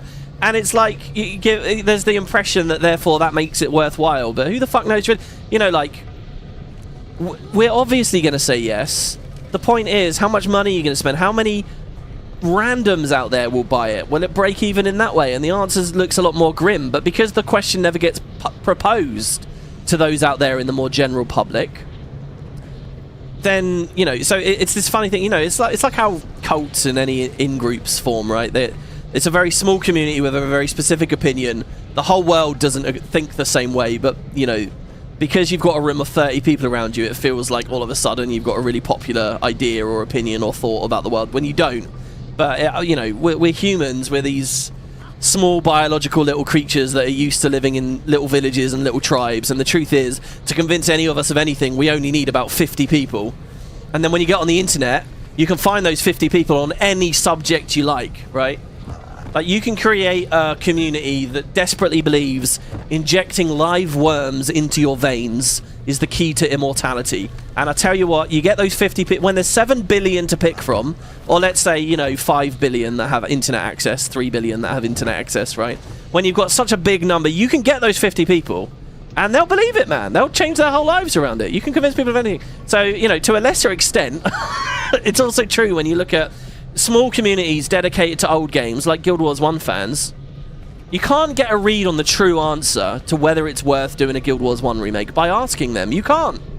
It's a foregone conclusion they'll say yes, and the reality is we need to ask, you know, You want to go to the Destiny subreddit and ask them if they'll play a Guild Wars 1 remake. And I'll tell you what they'll say. They'll say, huh? What the fuck's that? Think she's made a breakthrough in her research. What is it? That we're not sure of. But she's been stitching together all sorts of threads regarding the Titans' behavior. Particularly their relation to Bloodstone and Mist's hides. She also thinks Ura is hiding in a geyser-heavy area. For all we know, she could be out there trying to track Ura down herself. What is she thinking? Going to those isles alone and not telling anyone? Sanctioned fieldwork is one thing, but this is a death wish. We should be able to extract her without much issue, provided she hasn't done anything too rash. Everything about this is rash. Go, find her, and extract some foolishness from her while you're at it. We'll do what we can. Best we get going. Meet you there, Commander. We'll notify the Alliance and let the Lowland Council know to expect us. Anyone outside of Guild Wars will say, what is that? Or Guild Wars LMFAO. I know, and it's sad. And it's not Guild Wars. Oh, there you go. This is the thing I was thinking of. There's a guy up here, really easy to miss. It's not just a Guild Wars thing. It's like when I think about Lord of the Rings Online and the revelation it's still getting expansions or something. I'm like, what? You know, it's just because I'm an outsider. So there's someone in chat, Ian, saying, I want a Guild Wars 2 card game like Hearthstone. Me too, man. I want a Guild Wars strategy game. I want loads of stuff. I love Hearthstone. I'd love a card game for Guild Wars. I'd love a Guild Wars movie. I'd love it. But does my opinion mean anything? Like, it's not... we're too small. I think there's two ways with this, right? You either can fund these projects knowing you'll have a small community and you're not trying to expand that community, i.e. you're a cult fandom, right? And you're happy with that. You make your bed with that. You say, well, look, we're a small studio. We've got 50 devs. We made a cult hit game. Our indie games are a big thing, and we're just going to keep making things for our audience. And it will shrink slightly over the years, but as long as it remains what our 50 devs can, you know, they ask for, you know, whatever it costs to support the studio this size, then we're fine. But there's this thing of, like, especially with MMOs, an idea that you have to keep going bigger and bigger and bigger. You have to at least replace the people that you're losing. So you've got to have that widespread appeal somewhere, and staying as a cult-like thing in the MMO space is very difficult. And it gets even worse when you look at, like, what, and I'm afraid to say, what Arenanet did, you know, expanding massively at the launch of Guild Wars 2, getting huge studio. And then you best hope those other projects and those other reaches to other, you know, members of the general public go somewhere, because if they don't, it's all going to collapse on you, as we saw at the end of Season 4. That's my reading of it from the outside. Not that I know what the fuck I'm talking about. Can I help you? Did Farah ever mention how the Titans organise their spawn? I recall something she read or observed. They seem to favour their progenitor, the originating Titan, acting as the body's natural defences would. Upon the progenitor's death, however, she's unsure. That's interesting. Is there a moment where that really matters at any point in the story? We kill the bigger Titans and all the little ones go rampaging around? Oh, there's another thing over here.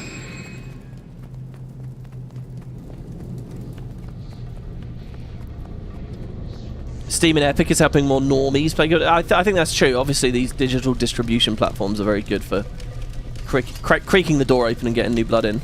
That is why, again, over and over and over again, I know I say it all the time, that's why the fucking personal story and character creation in the early formative moments are more important than almost anything else, alright? That's why we'll always advocate for improvements and touch-ups to the goddamn personal story. Not just because it's absolutely dripping with potential, but because that's how you tutorialize people, that's how you get them interested in the beauty of the combat system, and thus get more people into raids and stuff. You know, with that big conversation about, like, oh, we should add more difficulty levels to raids is like this dying small community that has barely anyone in it. They can't afford to put many devs on it. And people were like, oh, we need to make it even harder to develop raid wings by supporting loads of different difficulty modes. We need to put more money into the raids themselves. That will grow the scene. No, no, no. What raids need first and foremost is regular content, and doing difficulty modes would slow that down. But second of all, what really, where the focus needs to be is on the other areas of the game, the bits of the game that people are playing. And through those, you can cultivate more interest and investment. Stop, you know, having people disappear before they get to endgame. Teach them what's brilliant about trades. Teach them how boons and shit like that works in the personal story. You can also, to a lesser extent, do it in the open world and meta events. But baked into those is the sort of assumption you kind of have to succeed. No one likes a meta event that fails. So they're kind of always Like, by their very nature, they kind of have to be smooth brain off, which isn't compatible with the kind of skill set you want to teach people for these endgame scenarios. But the personal story, solo instances, you have that responsibility yourself. I'll tell you what was death to this game, true death to this game, was that stupid fucking idea that you cannot fail a personal story instance. There is no such thing as failure. In Guild Wars 1, Prince Rurik dies, you get kicked out, you go to the start. It feels bad, right? But it cultivated at least some investment in how the game works, which then translated later. Overall, it's a huge win for people, and you have to take that risk. You have to put that step forward. And when they killed that in personal story, the knock-on effect it's had for the rest of this product, for the rest of all these years, has just been criminal. Just truly terrible. Glad you've arrived when you did. And again, that's why I believe in an MMO that asks you and indulges in the idea of playing over and over again. Not just sticking at endgame and getting in this rat race of desperately trying to make more content for people over and over and over and over, and never satisfying them. Anyway, sorry. Glad you arrived when we did. Sistina was about to march to Janthir herself to find Farah, and Gix would have let her just to get some quiet around her. She wouldn't have made it far, at least. Yeah, well, we should have read that at the start, I think. Alright, let's get out of here. Let's get out of it. Let's move on. Look at that shit. An hour and a half, and we've done the first little instance. You know what? I'm actually quite... Usually I get a bit iffy with videos like this where I get so ranty. So high horsey. I'm like, oh god, there's got to be an end in sight. But there is an end in sight for this. We're only doing a few episodes. So I feel pretty good, actually. Let me have this, guys. Let me have my rants. And then we'll go back to peace in Cyrodiil. Peace and quiet. So yeah, this was exciting to come up here and actually have a story step. I mean, I guess the final fight was here. I didn't really think about that when I did this. That was some context I lost. Trial and error. Pokey, this is a surprise. You seem in good spirits. Hello. When we told the Lowland Council our plans, he jumped at the chance to help. Better to put myself to use than mope around. Plus, it's one less worry for my paw. Got plenty enough of that. Get to it, shall we? Maybe if Guild will... this Farah. I want to pause. She's a researcher, and kin to our Malice, yes? Well, she was Flame Legion originally. So more like what a Northern Coden is to a Lowlander. Ah, a long-lost cousin. Well, yes, I suppose so. Lost, at the very least. I like that a little bit there from Malice, and it's cool to have ex-Flame Legion here. Oh, it's a shame they don't have any other Flame Legion characters, you know, that also could have popped off in this story. Maybe if Guild Wars 1 instances had checkpoints, it'd be good, but redoing the whole instance after failing was annoying as fuck. Oh yeah, don't get me wrong. I mean, again, Guild Wars 1's a different genre as well. It's a different format as well. There's a certain... how would I describe it? There's like tension gaming, right? When you're in Guild Wars 1 and you're 6 hours invested into Urgo's Warren, and you started with 12 players and you only have 8 left because fucking 4 of them disconnected, and you're barely crawling through each room, and you're nearly at the final boss, and you know one misstep, you lose it all. The tension in that is just, it's palpable, right? But it's kind of a different genre of gaming, and it's not for everyone, so... I wouldn't argue for that in the main story. And, you know, Arenanet learned their lesson specifically about an NPC death ages ago, right? In Eye of the North, even. Already. No, in Nightfall. In Nightfall, NPC deaths weren't... Oh my god, it feels really good to actually be in the combat system. They don't instantly die. So that was just an off-the-cuff example that I meant. Failure doesn't have to mean getting totally kicked out. Failure can mean getting slowed down, right?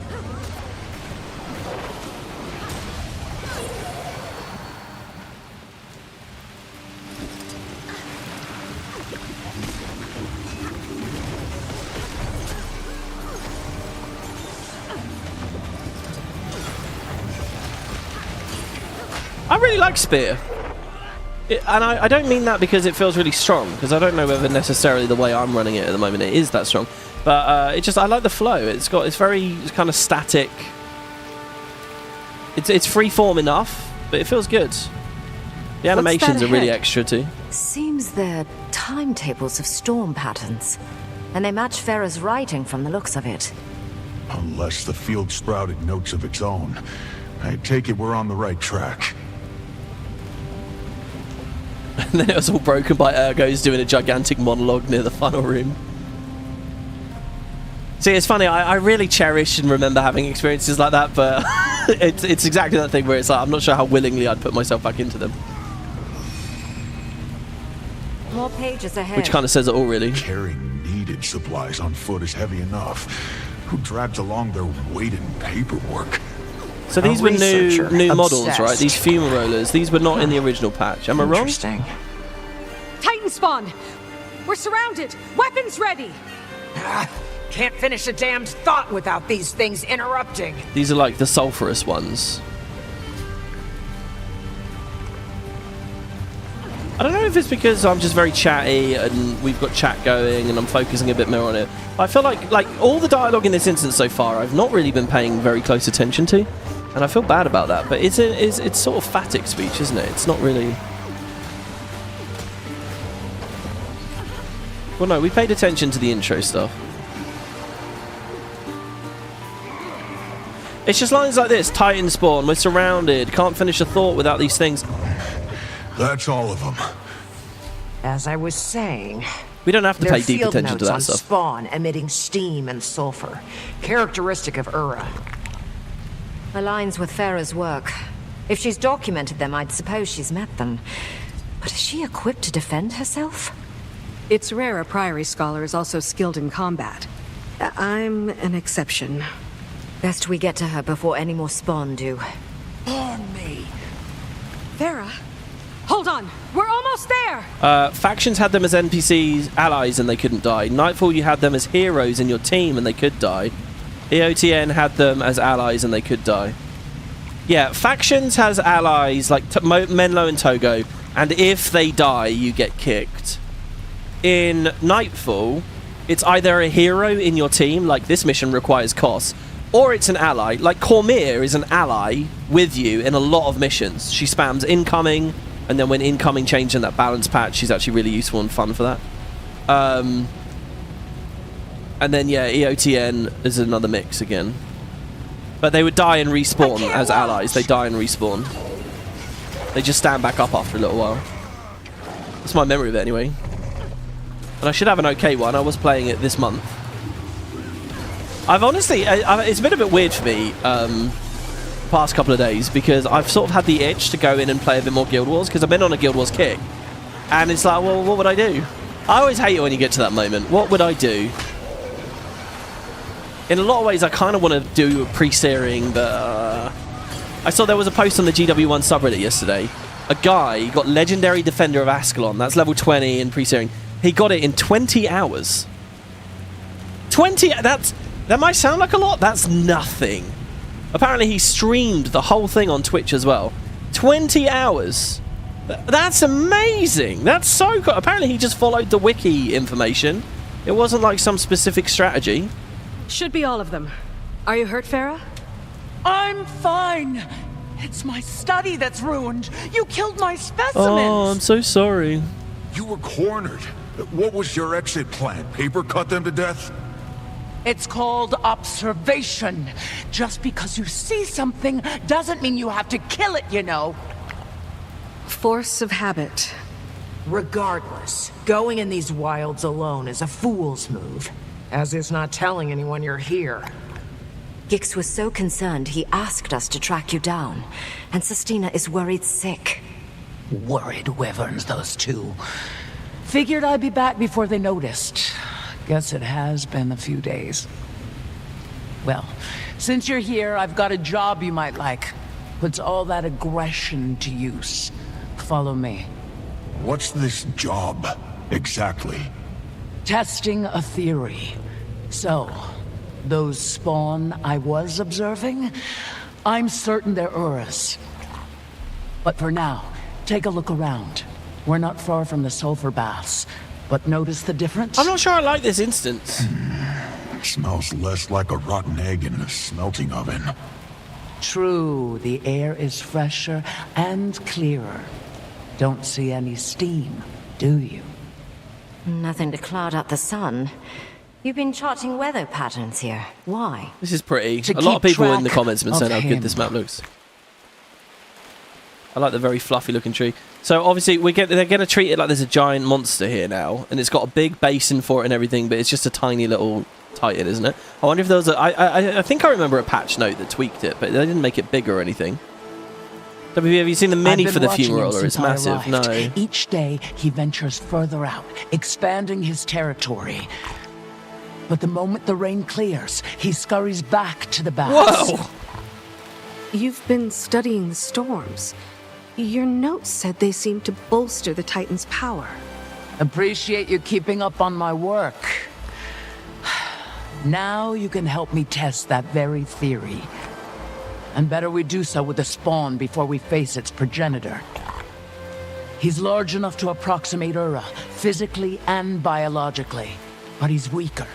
We learn him, we learn Ura. We came to rescue her from danger, and here she is, ready to toss us right into it. But she does have a point. If we're going to kill Ura, we need our strategy set beforehand. Knew you'd see reason. You get ready. I'll get in place for observation. Oh, okay, they stopped. Yeah, this is huge. This is from the CMs, I guess, right? The Convergence CM. I guess we'll do this, by the way, when we get to Absolution. Listen to this. We're going to get the spawn before we face the progenitor. So we're going to get one of Ura's spawn before we face Ura. The spawn is large enough to approximate Ura. Physically and biologically. But he's weaker. We learn him, we learn Ura. Okay, we're going to fight a spawn that is basically Ura-sized. I think this instance is okay if it does end up leaving us with a big boss fight.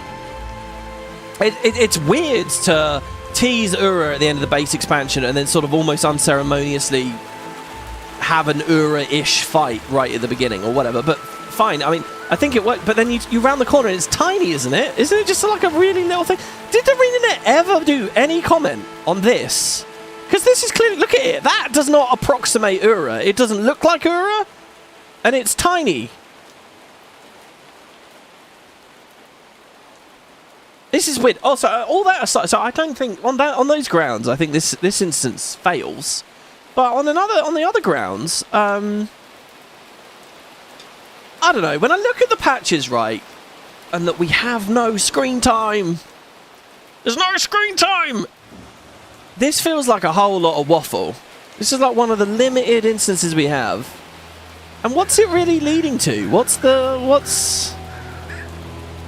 This feels like it completely lifts out of the overall... I don't know. Is this an important pace-breaking moment? What do you guys think? I don't know about this one. Alright, here we go. I'm going to mower. I don't know where my boon rip it... Oh, we... During this trial, I'll be asking already some did so, I questions guess. for my research. Don't overthink, just answer. Ugh, just blinked for a stun break. I should have used the well. No, he dodged my dagger 3. Scale of 1 to 10. We got a good diversion there, at least, for another break bar. Oh, shit. What? Oh, my God. What the fuck? The burn? Ah. I tried to distort. I don't actually know whether that would have stopped me burning. I think it would have, wouldn't it? Well, it wouldn't have ripped... I'm not saying it would have ripped the burn off. Rank the last 3 attacks in order of pain inflicted. I like that line. Rank the attacks in order of pain. Describe any changes in him. Okay, I just cleansed the burning there with Spear 3. He's putting up less resistance. I hate that I don't know just the name of the abilities when it comes to all the new stuff. I feel like we've had so many new weapons and things recently. What I wanted to hear. Alright, there you go. Epic stuff. I think that the boss is slightly bigger than I remember, but I mean, really. I think this whole patch was a real letdown with Ura. Ura being a progenitor's progenitor, that was hot shit. The idea that Ura is the island was hot shit, and then it was... display. How are you so cheery about all of this? Doesn't it piss you off? What these things did to us? To everyone? They're fascinating beings. Powerful. This is a good back and forth. Mysterious on a scale all their own. And perfectly indifferent to us. What use is moral outrage toward creatures with no concept of morals? That does certainly put it into perspective. Maybe. It makes sense. I don't like it, but it makes sense. She's really chewing her Well, mic there. I'd say the weather made an obvious difference in the spawn's strength. So if we can confront Ura during a break in the storm, we may have a chance. We still need to scope out her lair. I've noticed a high concentration of Titan spawn at the base of Mount Balior since I arrived. Then there's a good chance Ura is hiding at the top and having her spawn guard the place. We may have some luck on the timing of this. Before we left, I caught word of a storm report from the ward. They're predicting a break in the storms within the next few days. If they're right, we'll need to act fast. Let's aim for the day after tomorrow, but no later. That'll give us time to prep and get the word out. Malice and I will head to Lion's Arch and inform the Alliance. I'll go tell Pa. He'll want time to call a council meeting. That leaves the Astral Ward. I'll make my way to the tower now. There you go. So we learned a little about Ura and tracking Ura there. In general, I would say instances and stories like that I'm fine with and like, and I think they're useful. But when we have very limited time, and it feels like there's a lot still unsaid, in many ways, it's like Lost. It's like watching The Flash sideways in Season 6, where you're desperate for actual, tangible things about the real characters. And they just waste like 50% of the airtime on actual nonsense. Okay, it's not that bad. Oh shit, we're dying again. Ugh, lots of burning. Oh my god, dude, the fucking relentless CCs. I'm down. See, I don't like this build. I've got to put more QOL on this. This is ridiculous. Holy fuck. Am I alone? For some reason I had the impression there were other players around, but no, I'm alone. That explains why we're getting hit so hard. Got no way to cleanse that one. Yeah, let's get out of it. This place is generally very dangerous. You need a good sturdy build here. Alright, okay. So enter the wizard's tower. So wait, but through what means do they want me to enter the tower in the expansion? Is there a portal here at the moon camp? I guess so. What's the last time I haven't mentioned Lost? I've mentioned Lost in all 3 of these episodes because, again, because I was reading about it and watching about it again a lot this month. Where is It'll die away. Don't you guys worry. I've never seen it so empty in here. I like the shadows and stuff here. This place looks good.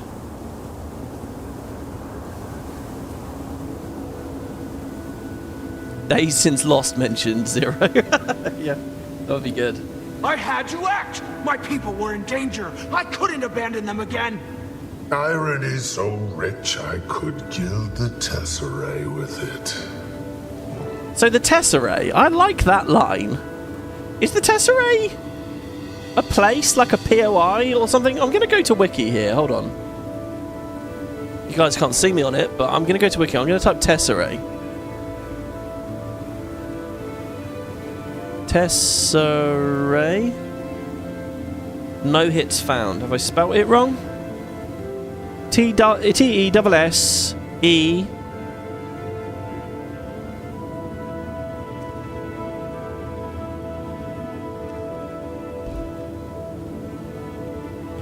R-A-E.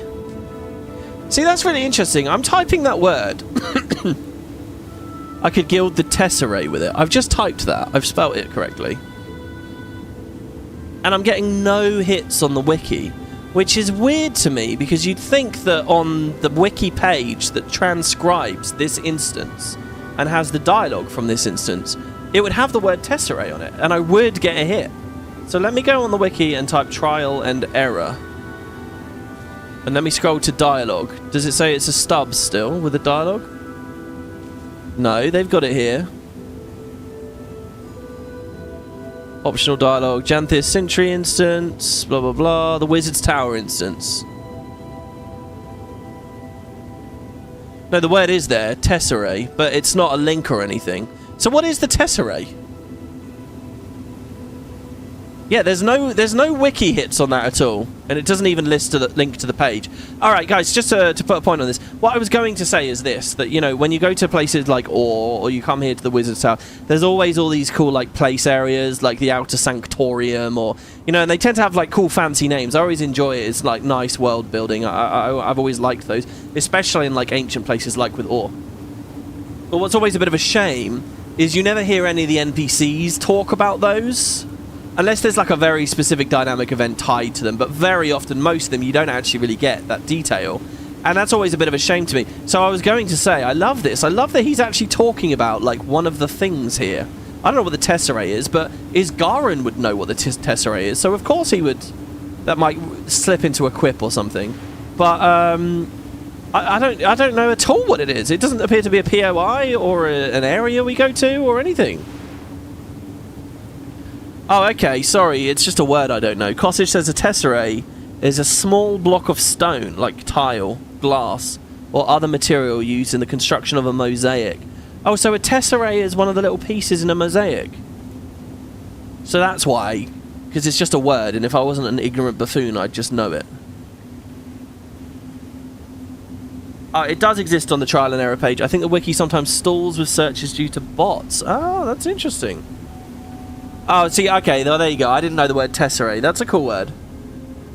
Let's see if we retain that, shall we? Tesserae. Someone ask me in about a week what a tesserae is. If you ask me next week, and then you ask me like in 2 months, and then once next year, I reckon I'll get it every time and I'll remember it. If I don't get quizzed on it, I'll forget it forever. So it's up to you guys. Do I learn or not? Or a die, a tally, etc. used in classical times, made of bone or wood. Interesting. We're in the middle of something. Are you oblivious or just dense? It's me. Oh, thank the stars.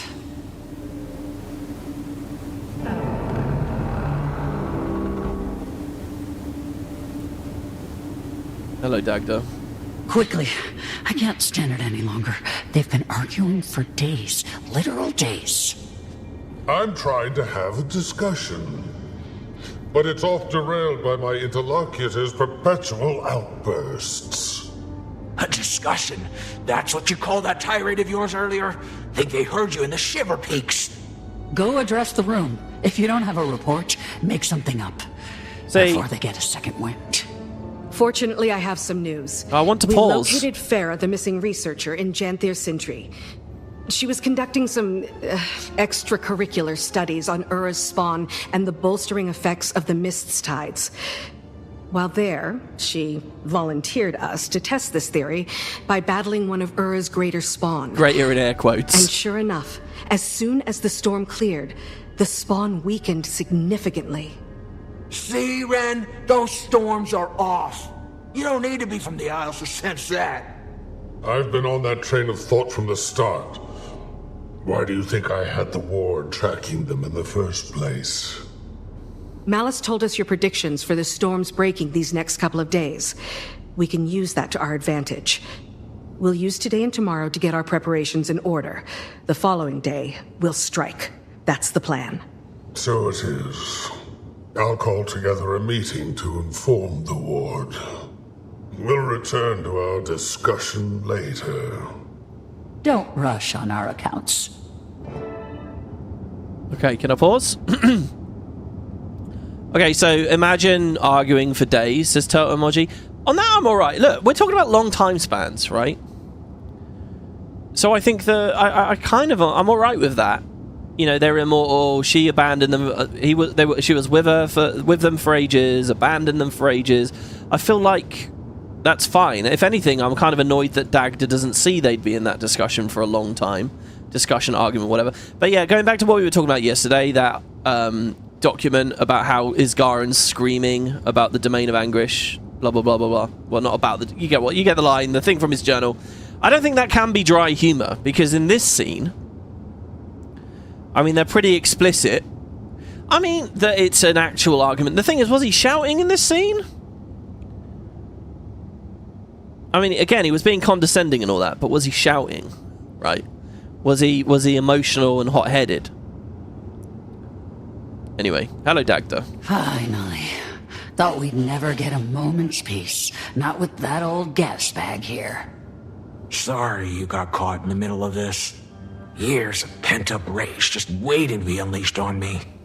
Now we get to witness it in real time. The battle should keep him occupied. I like how for a while. comfortable I look. Us too. I should get back to Harvest Den. Need to help Alder with preparations. Perfect. I'm excited to finally see it. You can catch me up along the way. At least let me give you the obligatory, you don't have to come if you don't want to. Noted. And ignored. Well, that's settled. Wayfinder, you keep an eye out for mail. You should be receiving something from Alder soon. Oh, and there it is on the clock. Right before this episode, I did clean my inventory up, by the way. And right before, I was selling a bunch of stuff. I've been doing that thing where you trade, where is it? You trade Eternal Ice Shards from when you do strike missions into Season 4 currency, and then you buy the trophy bags from Season 4 for that currency plus some money. And then you open the bags and you get loads of T5 and T6 materials. And I did a lot of that, and loads of my T6 materials were filling up. So here, I've still got 2,000 of these. So I just took a couple of stacks out and was selling them over and over and over again. And I was getting mail spam. And because this character has the Quaggan mail on, mail carriers, I just had 1,000 of these. Just little Quaggans flying around with me. I love that. I'd love to be able to on-demand just trigger those effects. I like mail carriers. Alright, it is with disquieted heart that I declare a new battle's eve is upon us. Few moons have passed since we last gathered for such an occasion, while our prior bravery and sacrifice were repaid in victory. I'm afraid we've no time to rest on our laurels. We do, however, have time enough to feast before we heed battle's call. And so, I invite you to join our bearkin for an eve of food, drink, and dance. Let us prepare for tomorrow by celebrating the joys of today. Your humbled claw, Stoic Alder. Okay. That was less Stoic Alder and more Treebeard. I wish. I can't even pretend to have a deep, gravelly voice. I can't even get anywhere near it. Not remotely. It's a bearkin's lair, not a quaggan. Oh, I'll give you quaggan. You believe me. You wait there, Sonny. I'll give you a good quaggan mail. Next expansion, you see it, the underwater one. It's still faster than Stoical to the actual voice acting. I don't know about that. Let's Griffin there, because movement is fun. I won't boosted, we'll just go nice and chill. I say Griffin, I'm on the unicorn. This got really clowned on when it came out, but I kind of like it. Is that weird? Griffining around is still just so cinematic and cool, you know, like... It's a shame the stories don't, like, have us do it more. I don't know. Maybe it's not a shame. Just Griffin adventures everywhere, I say. Really long ones. Not short, tight little technical courses like we've had, but really long ones. Battle's Eve. So yeah, this is... I remember this was a bit weird as well, wasn't it? Structurally, it's like the expansion. We just had an Eve before battle scene, and then we did the battle, and then the fallout, and now we're kind of back to another Eve before battle scene. I liked a lot of the dialogue here, though. Oh, wasn't there a big Isgaran thing? Oh, Wayfinder. I see you got Pa's invitation. Between us, he gets a bit sappy about that sort of thing. Though, I suppose the battle's eve feast isn't exactly a joyous occasion. More of a precautionary goodbye. But, dwell we shan't. Still plenty of fun to be had. Although your alliance pals look to be having none of it. Aside from me, Kaith, and Malice, they don't know the Lowlanders very well yet. Shall I introduce them? Pressure them to mingle? If all else fails, some honey wine should do the trick. Appreciated. But you just enjoy the festivities. I'll see if I can loosen them up. Hold on. Costage says now you can hear Jenna being voiced. Right, so Queen Jenna's here, which is interesting, I think. She wasn't voiced last time, but she is now. So sorry, how does the strike work? I would have thought that they'd just be like, no, we're not doing it until the strike's over. Do they limit their... I mean, what... If studios know they can just wait and get the work anyway, what use is that? I don't know. More intelligent people than me would have figured all that out, I guess. Seems like you don't know what to do with yourselves. After decades of leaving bonds with the Lowlanders untended, it appears I have my work cut out for me. It's weird seeing her in this setting, not a palace or something. This place is a bit rougher around the edges than Her Majesty's royal court. Although, I don't mind the change of pace. The Lowlanders may look intimidating, but appearances can be deceiving. And they could say the same about some of us. Yeah, I wouldn't characterize it that way. How about I introduce you to a few of the council members? Might help break the ice. What is this Garen grumbling about there? Sorry, I got distracted reading about the strike on the left, and then this place is rough around the edges than Her Majesty's court. Although I don't mind the change of pace. Kaith says the Lowlanders may look intimidating, but appearances can be deceiving. And they could say the same about some of us, and is Garen grumbled.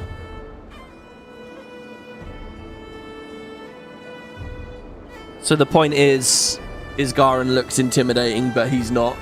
And he took offense to that. Which is silly, if that's what that is. Hello, Jenna. For starters, Queen Jenna. There's someone you might like to meet. And Fading Aurora is the name we'll be sticking with, correct? I suppose Anise was present for the grand reveal. Based on Anise's recollection, grand is certainly one way of putting it.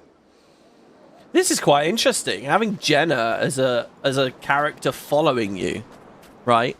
This is actually really bizarre. This is a very strange little moment, really. It feels weird to have her as, like, a lackey, doing the lackey AI, you know? Just sort of following in tow. As far as I know, there's never been a moment in the game like this. In fact, with any of, like, the bigwig characters, right? You never have a moment where Newt's following you around in this way. Flunt might be an exception. If that counts. There might have been a Flunt moment.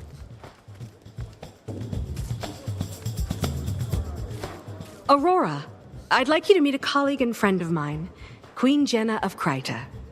Your Majesty. Well, this is an honor. Likewise, Fading Aurora. I've heard much about the town's healing master. All of it impressive. Yeah, she still has no shoes. But it's okay, she can run around looking like a savage here. With the Coden in their muddy, you know, wooden huts. Fits right in. And she won't follow us now. Who are we getting? We're going to take Dagonet to someone? Dagonet, I know someone you'll have plenty to chat about with. I'm eager to make their acquaintance. Again, with limited screen time, I'm not sure this is the kind of instance I would want. But as far as the instance is concerned, I quite liked this party scene. I think it was all really good until right at the end. Didn't we end up going on some massive rant about something, as Garen says at the end of this one? Dagonet, meet Soaring Crest, agriculture master, expert in Janthir's ecosystem and plant life. Most things, I've still much to learn of your people. Then we're one and the same. Let's fix that. She has invisible shoes. Yeah, it's those... What are they? There's a type of shoe you can get. You know, for people that don't like to wear shoes, right? But it's basically just a sole that you stick to the bottom of your foot, right? I don't know how it gets held on. Is it almost like a toe ring that has a thing on it? Do you guys know what I'm talking about? And it just adds that little bit of extra protection, but largely you got your piggies out. And finally, Anise. I know just the person for you. About time. The suspense was killing me. Who? To Barbed Veil. See, this is another one of those moments. A lot of these other members here, I don't really remember much about. Perhaps that's because... I don't know. I feel like if they're going to make me do the heart here in town every day, like they do, I have no qualms with that. I actually did it, and I think it's fine. It would have been nice if each day I got to know one of the other council members a bit more, so it really felt like I was ingratiating myself with these people, learning about them, living with them, forming bonds and connections. There's sort of an assumption that I've done that because I've done the heart here loads and it's time-gated, but the reality is I just went to the Forge every day, right? Or I just did this Lettuce event every day with the Warclaw Cubs. New build available. Jesus Christ, guys, every single day. New build. Wow. Countess, meet Barbed Veil, Spearmaster. No, not just I pity any who sandals. find themselves on the wrong end of her spear. Are you speaking from experience, Commander? I mean, imagine really minimalistic sandals. Is soon to start. Who dares face our Spearmaster in this test of might? Imagine just like a thin sole of a foot that you peel off at the end of the day. Take Barbed Veil one-on-one. Apologies. The eve before battle leaves them restless, sparks nerves.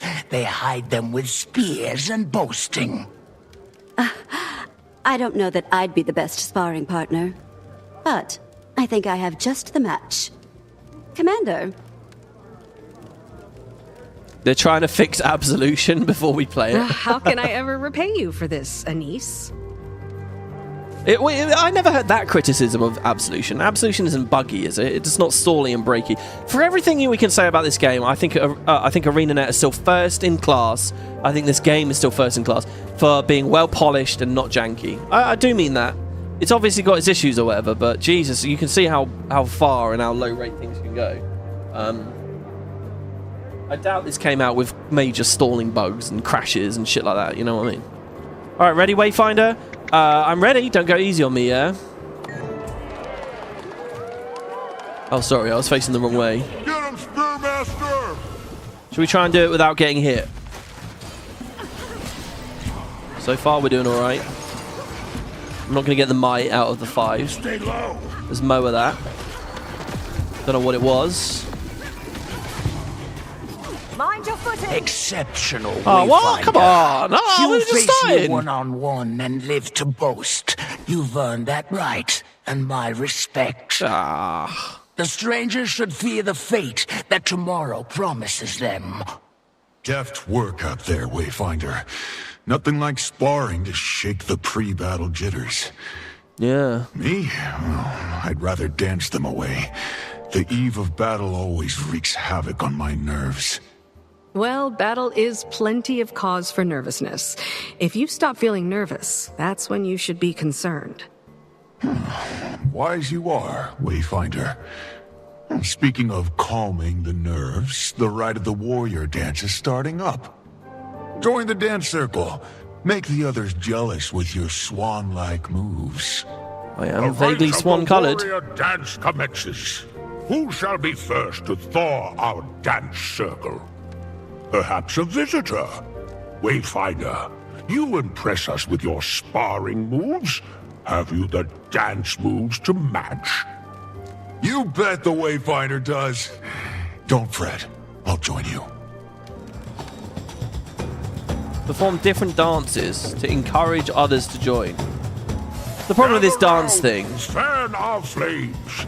Think of them as a warrior's life fire burning bright, in battle and in peace. This thrives only on novelty, right? If this is fun and different and weird and wacky, then it's really cool and it's like entertaining. The problem is we've seen these exact moves, this exact dance stuff, not only in the expansion itself, dancing here with the dynamic event here, so it's not new in that way, but even just down to the animations and everything. This is the DDR thing that we already did in Amnitas in the previous expansion. So like that novelty isn't there, which just kind of makes this feel like padding in a way rather than anything. That's it. A dance on battle's eve loosens muscles and inhibitions. a fine tradition. My face, I look like I'm really panicking there.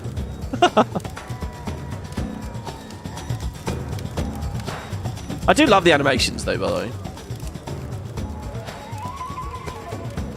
Draw your bearkin near. Whether you set off to battle or stay back to hold down the fort, we dance in camaraderie. Yes, fear not tomorrow, no. Hold dear tonight. Dance! Dance! I should change all my characters to humans, because the fashion just does feel so much more fun and meaningful, you know? What a crowd! Let ash makers tell of this battle's eve for ages Or Norn, to at least. come. Thank you all! Yeah. You know what we could do today?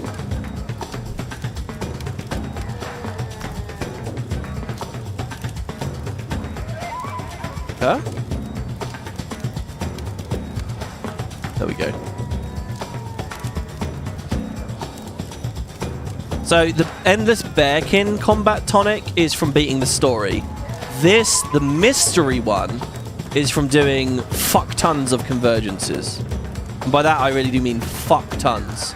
But there we go, so we can be the guy in the towel. Should we play today as a bearkin? That might be quite fitting in some way. I'm coming, Stoic Alder. I love combat tonic so much. I'm telling you, at Christmas I did like features I'd like to see, patches I'd like to see video. I had tonics on there, didn't I? Auto drink combat tonic through loading screens.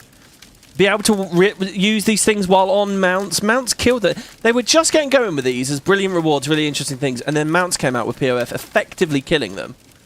I love these things so much. I really want that infrastructure update. They're such good rewards. Jesus, he's massive. Here we are to remember. No. Makes it sound like a funeral pyre. Wayfinder. Hello. They'll appreciate your message, whatever wording you settle on. Your assurance is appreciated.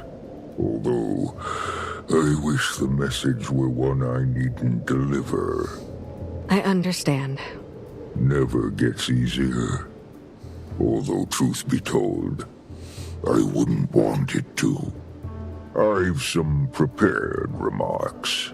Keep them brief, I shall, lest the rumble of your stomachs drown out my words. But first, I shall offer the floor to our visitors. If you've your own words to air, please, come forth. Yeah, I'm remembering this more and more. I didn't come with a prepared speech, but as the leader of the Astral Ward and a vanguard of the Tyrian Alliance... Huh. Now he's a vanguard? What happened to the triviality of Tyrian That changed politics? when we revealed ourselves to the sure UN. The muse will strike. The foes before us may seem marvels, born of worlds unknown. Let me assure you... Yeah, I remember, they make him into a rambler here, and he wasn't really a rambler before either. This is a new characterization. The Titans rise to power, only to be buried by history's indifferent debris. Tomorrow, we shall damn them to that same insignificant fate. Will they appear again in a future distant from our own? Who knows? Instead, we must remember life's true constant. The struggle for survival. Incessant, ruthless, natural. It is that very force your tribe reveres that powers life. So fear not these crude beasts, no. Fear repose. Fear a life so catatonic, it makes risking death feel like living. I find it all rather freeing. Don't you? For a minute there, I thought he had it. Then he kept talking. Still not the worst pep talk he's given.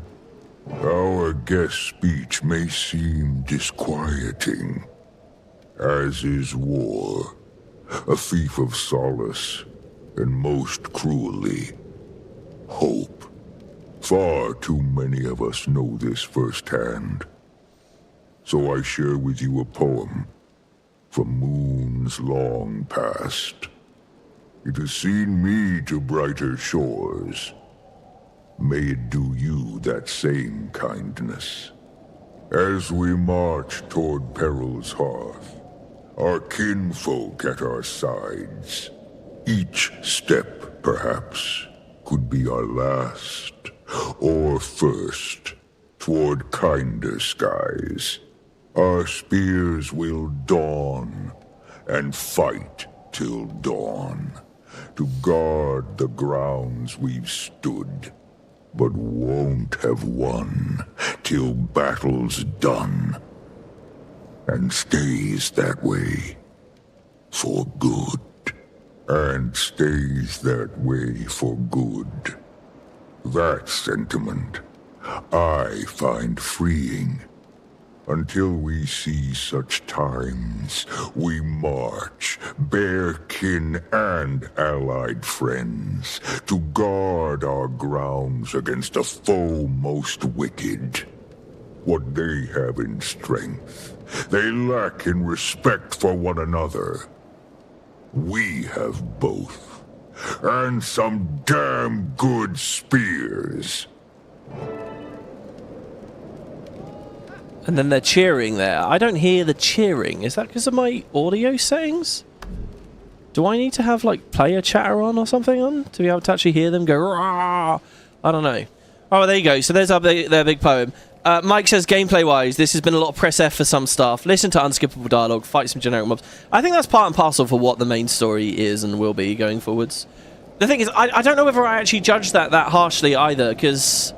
like, the patch had a lot of gameplay. It was the Convergence. I've got fucking so much gameplay out of this patch because I've been doing the Convergence. The Convergence is where I go to actually get some combat and some experience and stuff.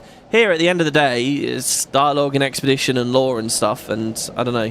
I don't know whether it's... it would be nice to have spicier instances that have a bit more gameplay involved, but... you know, if I'm looking for gameplay in Guild Wars, I go to PvP, or I go to World vs. World, or I raid, or I do strike missions, or I do the Convergences, or I achievement hunt. You know, this is just kind of a one and done, continue the story, and then that's it. For me, like, I don't know. I'm not saying no gameplay, but not every instance to me needs gameplay. Even if the balance has shifted a bit, I'm alright with the balance. That was a very compelling speech, Elder. They always seem to come together at the last moment. Because any gameplay they ever put in these is always so neutered and boiled down anyway, right? Because everyone has to be able to clear it. Prepared, so if you've got a remotely good, well-made build, you just end fights really quickly. Like I did that fight out there a second ago. For other players, maybe that's really long, but for me it took like 2 seconds. But for now, the eve is young, and the festivities beckon. I do advise you all to get a good night's rest. Tomorrow, we rise. This instance kind of has a vibe to me. It feels so weird. You know what it sort of feels like? It feels like when they were writing Janthir Wilds, they had some ideas for like the pre-end battle instance, and they liked some of these concepts. Let's get Jenna over here. Let's have Isgarin have a speech, but he's rambling with it. Let's do this. Let's have a poem. But then for actual release, it didn't quite fit. They didn't have the time to fully make it, maybe, or they didn't. So they did that small scene in the house instead. And then when it came to the first patch, they were like, well, look at all this stuff we've got, all these concepts we've got. We really want to have those. So then they sort of just did it anyway. That's kind of how this feels. Pokey, a moment. Oh, Ma's arrow. Thought she took it with her. As did I. You know, one reason holding this feast was so important to me is that I couldn't give your Ma a proper send-off. I never even got the chance to tell her goodbye.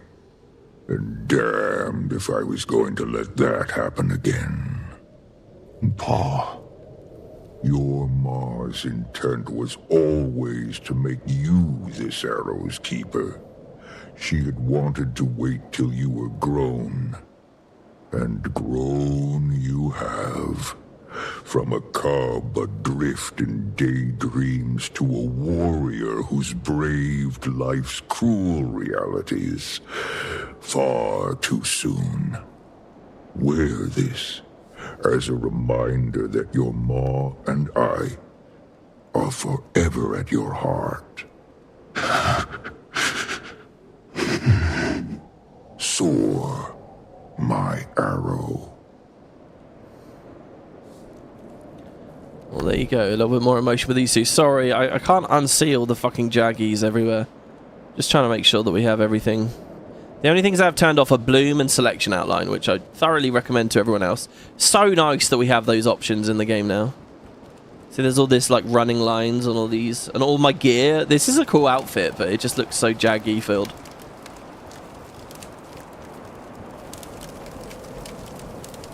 I'm really looking forward to like a more modern product that has like, you know, better AA and stuff. Like if you just listen to Stoic Order, it'll be so much more novel and interesting to be around and hear speak when I'm really blown away by like the fur physics and just how he looks, you know.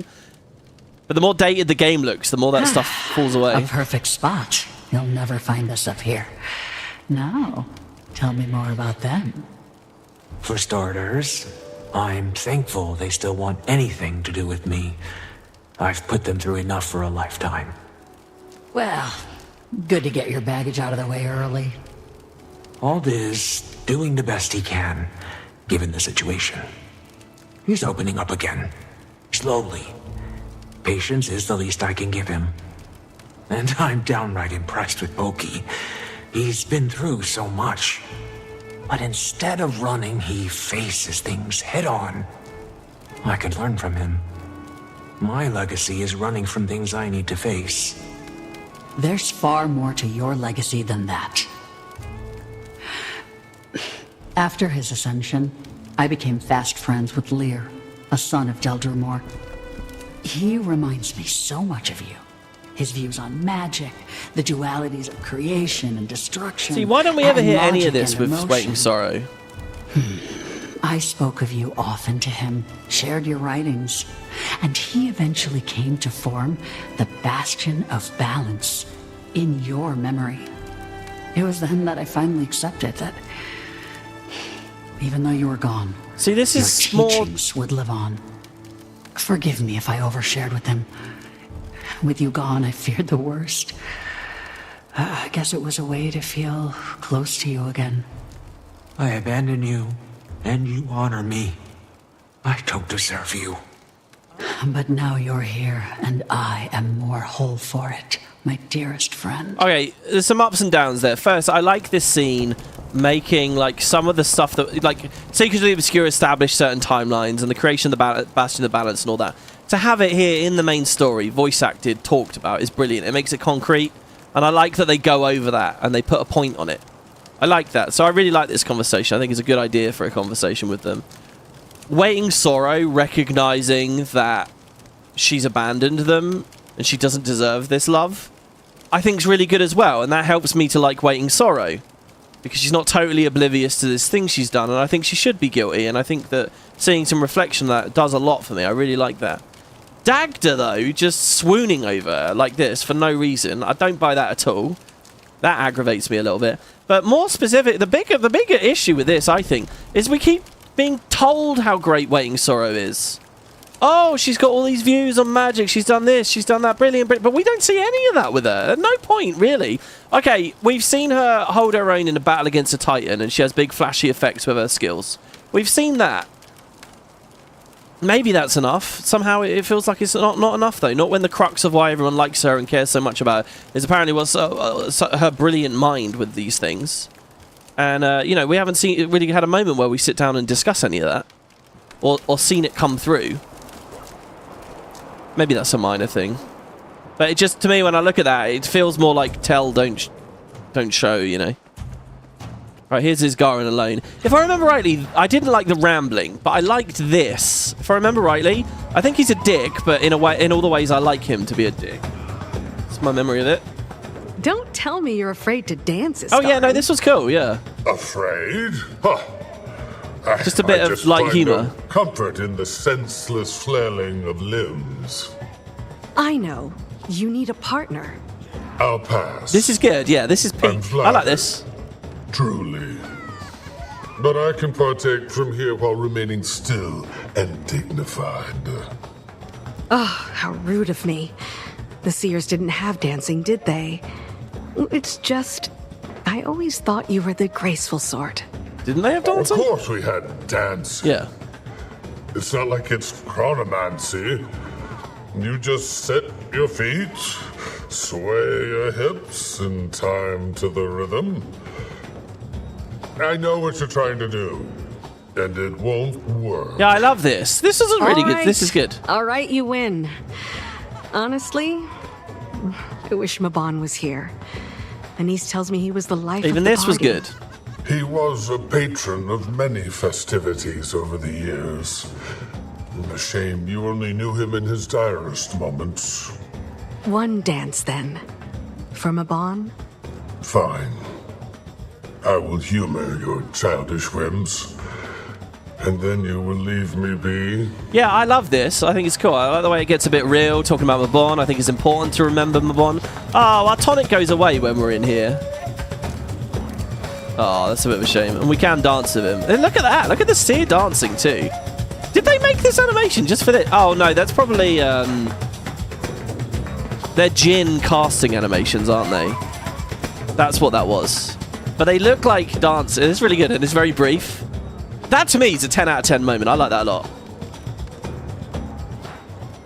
Because it's funny, it's cute, it's a bit lighthearted, it's an interesting topic, it gets a bit real, it drives forth the main thing, which is talking about Mabon and his legacy, and... yeah. Alright, okay, so there you go. Alright, now we go to the foothills of Mount Balior. And already when I'd originally played this patch, it impressed me beyond my expectations. Because I thought, you know, we've just had 3 instances now, and now we go to Mount Balior. I thought we would just have, like, maybe even only a fucking male and a bit of voice-acted conversation. I'm going to do this, just because it's right here on the plate for us. I don't even know what the weekly is right now, by the way. In fact, I haven't looked at the special or anything. What is on here? The Ward Knight Cape. The Ward Knight leggings. Oh, shit. I always do that. Press escape to get out of the thing. Stone Growth Selection Box. This is the new... well, they're really good with the UI with all this stuff now.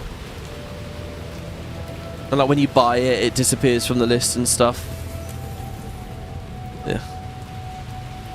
Best things to check out these skins usually is the greatsword and the shield. And you get basically the whole vibe with those two.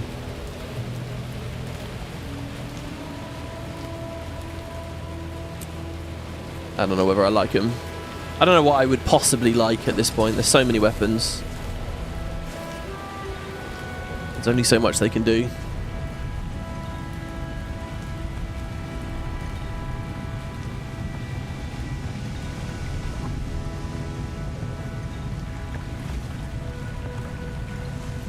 Secret of the Obscure was quite interesting with the final patch because the final meta was like a love letter to the Sky Scale, right?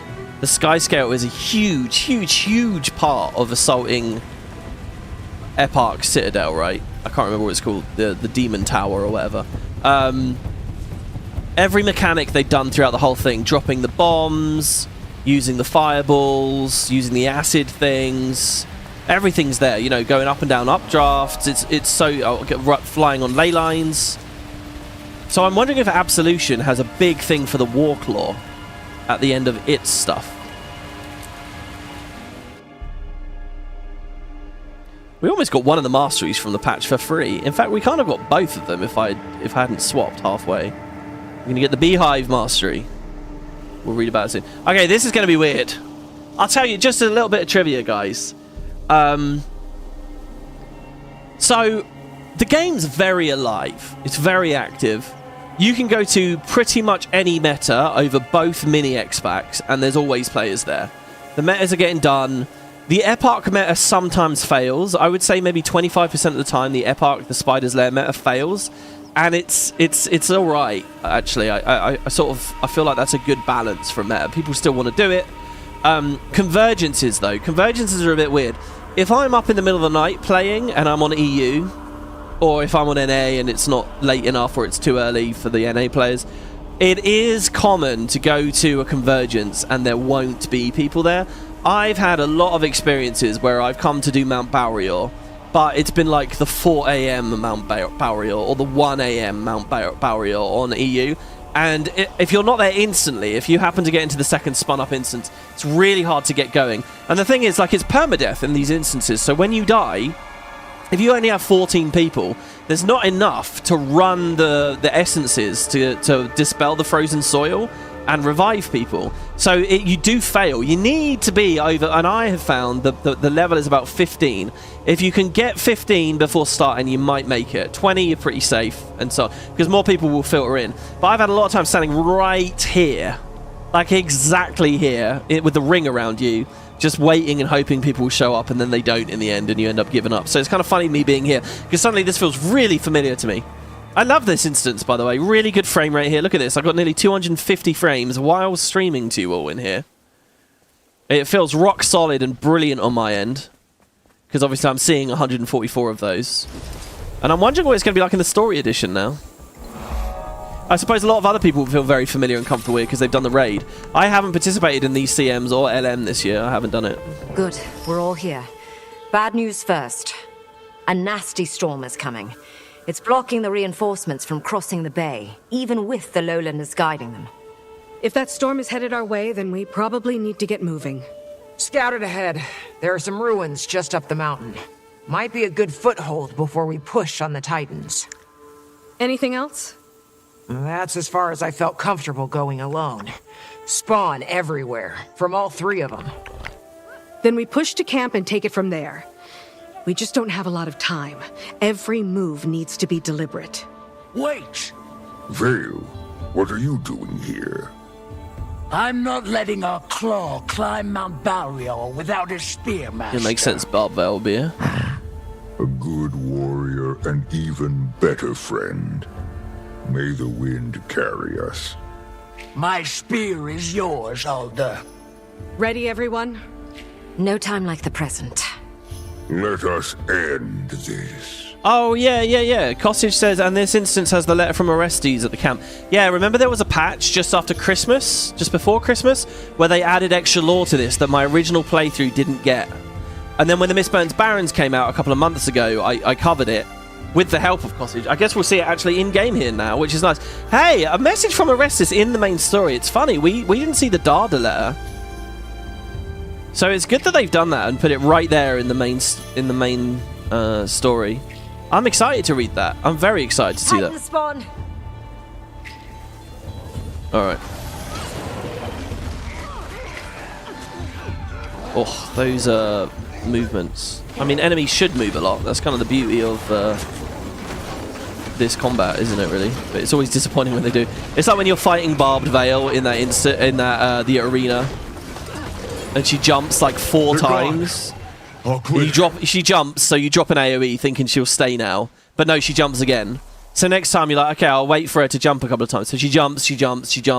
Then you put an AoE and you're like, yeah, I did it. And then she jumps again and you're like, fucking hell. She keeps moving. And then she'll go into the next animation completely. And that also is a movement component on that one. There, look. And filled with the stranger's spawn. I kind of want to take note of my Let's make quick work bear clones or my bear phantasms. Oh, they're very faded. They look cool though. I really hate hitting sword 5 when I can't be in melee to get the extra value out of it. But putting it on cooldown immediately is just so important so that you can get the 2 casts on the weapon set. I don't know. On the weapon swap. Just feels bad.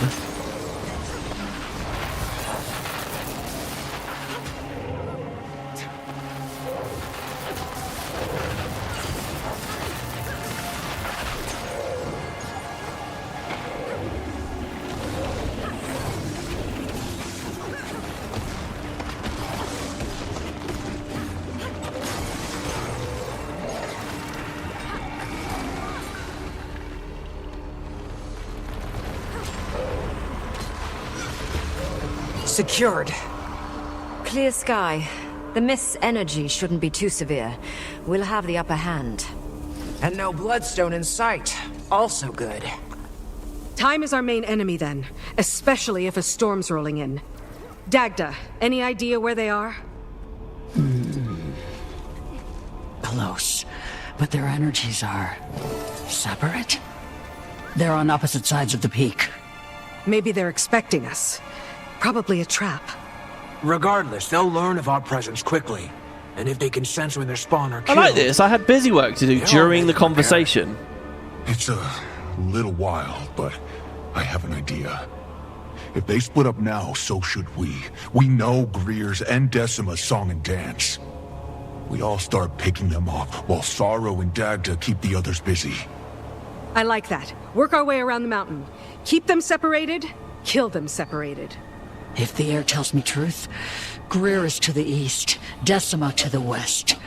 Harder to say, but north. Okay, you all head to Greer. Like Pokey said, we know his ways.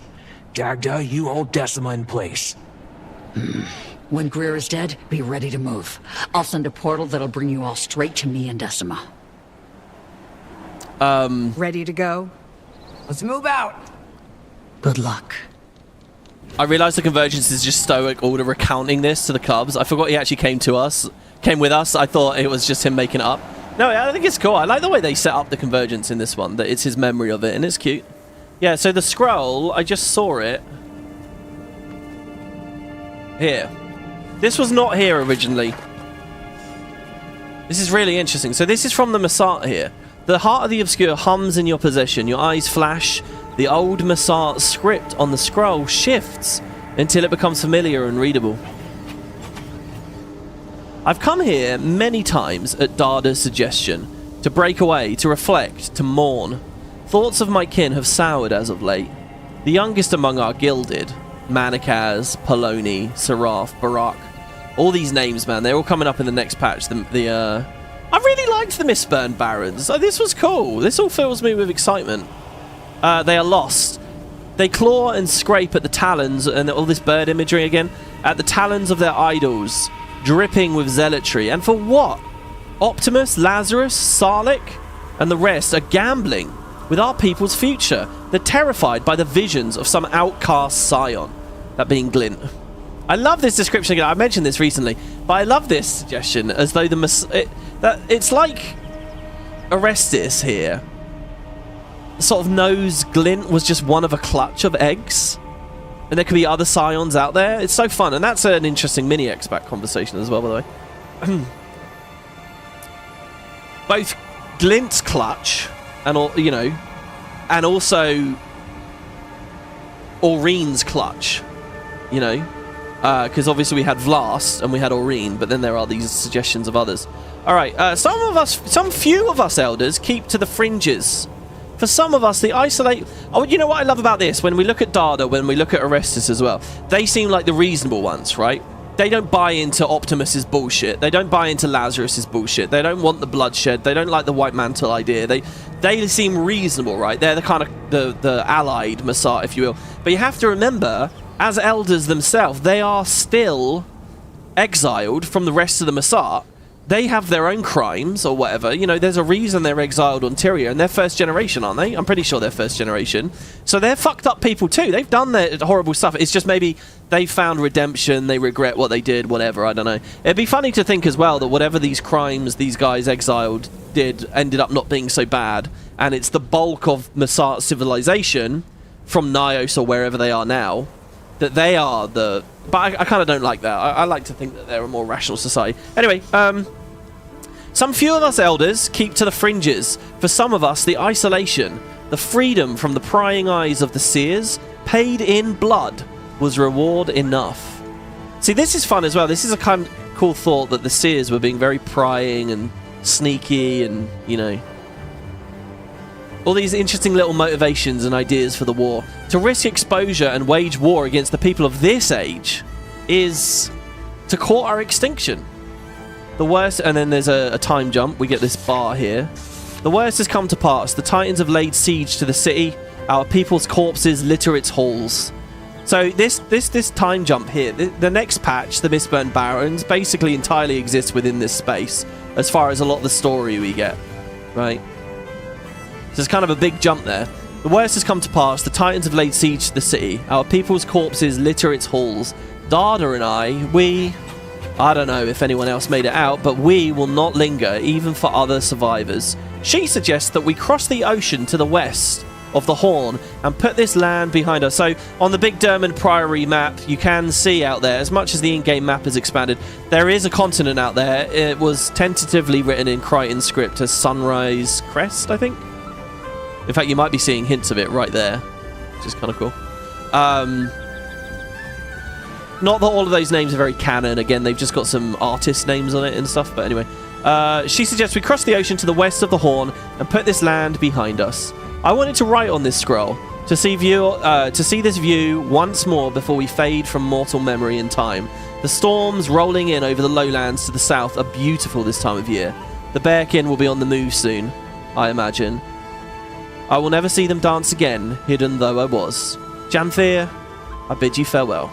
Orestes, Archivist Exultant. So yeah, this is basically says there are a couple of other Messar out there. They're really far away though. So do I think that we'll meet Orestes in Absolution? Probably not. Even Dada. It sounds like Dada went with him. Probably not, but I hope we get more influence from them.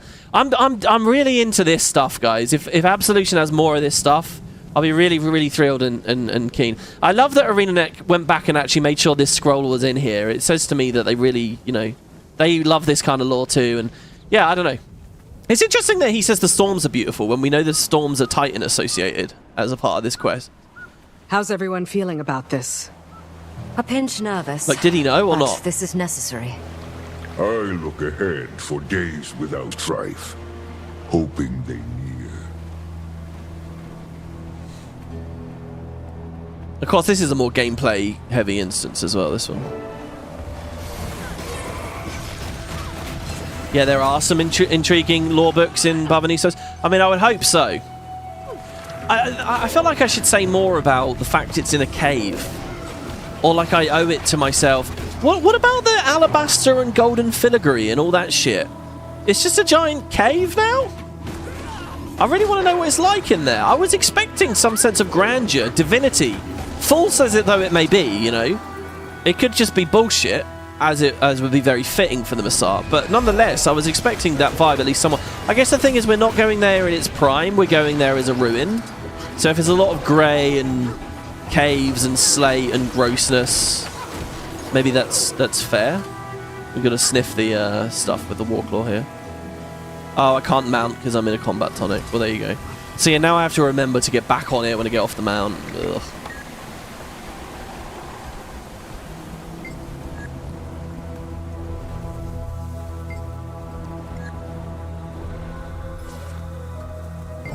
They never relent! A Rot Strider.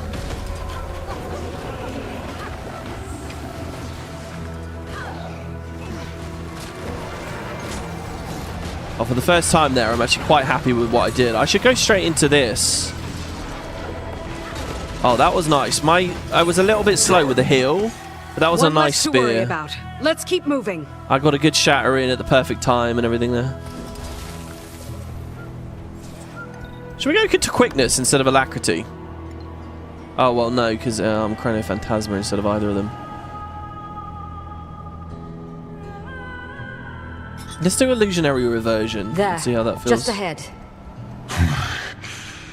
Let's go. Oh, damn, and we fight Greer this fast. You come once more to court, death. I like that he says you come once more to court death, and the area is his court. A trait of the ignorant.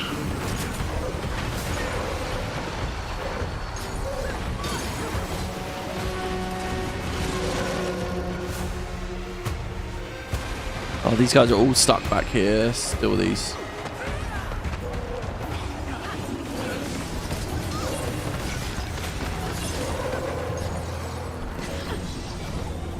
Keep throwing that 3 out, thinking it will also be a bit of a gap close.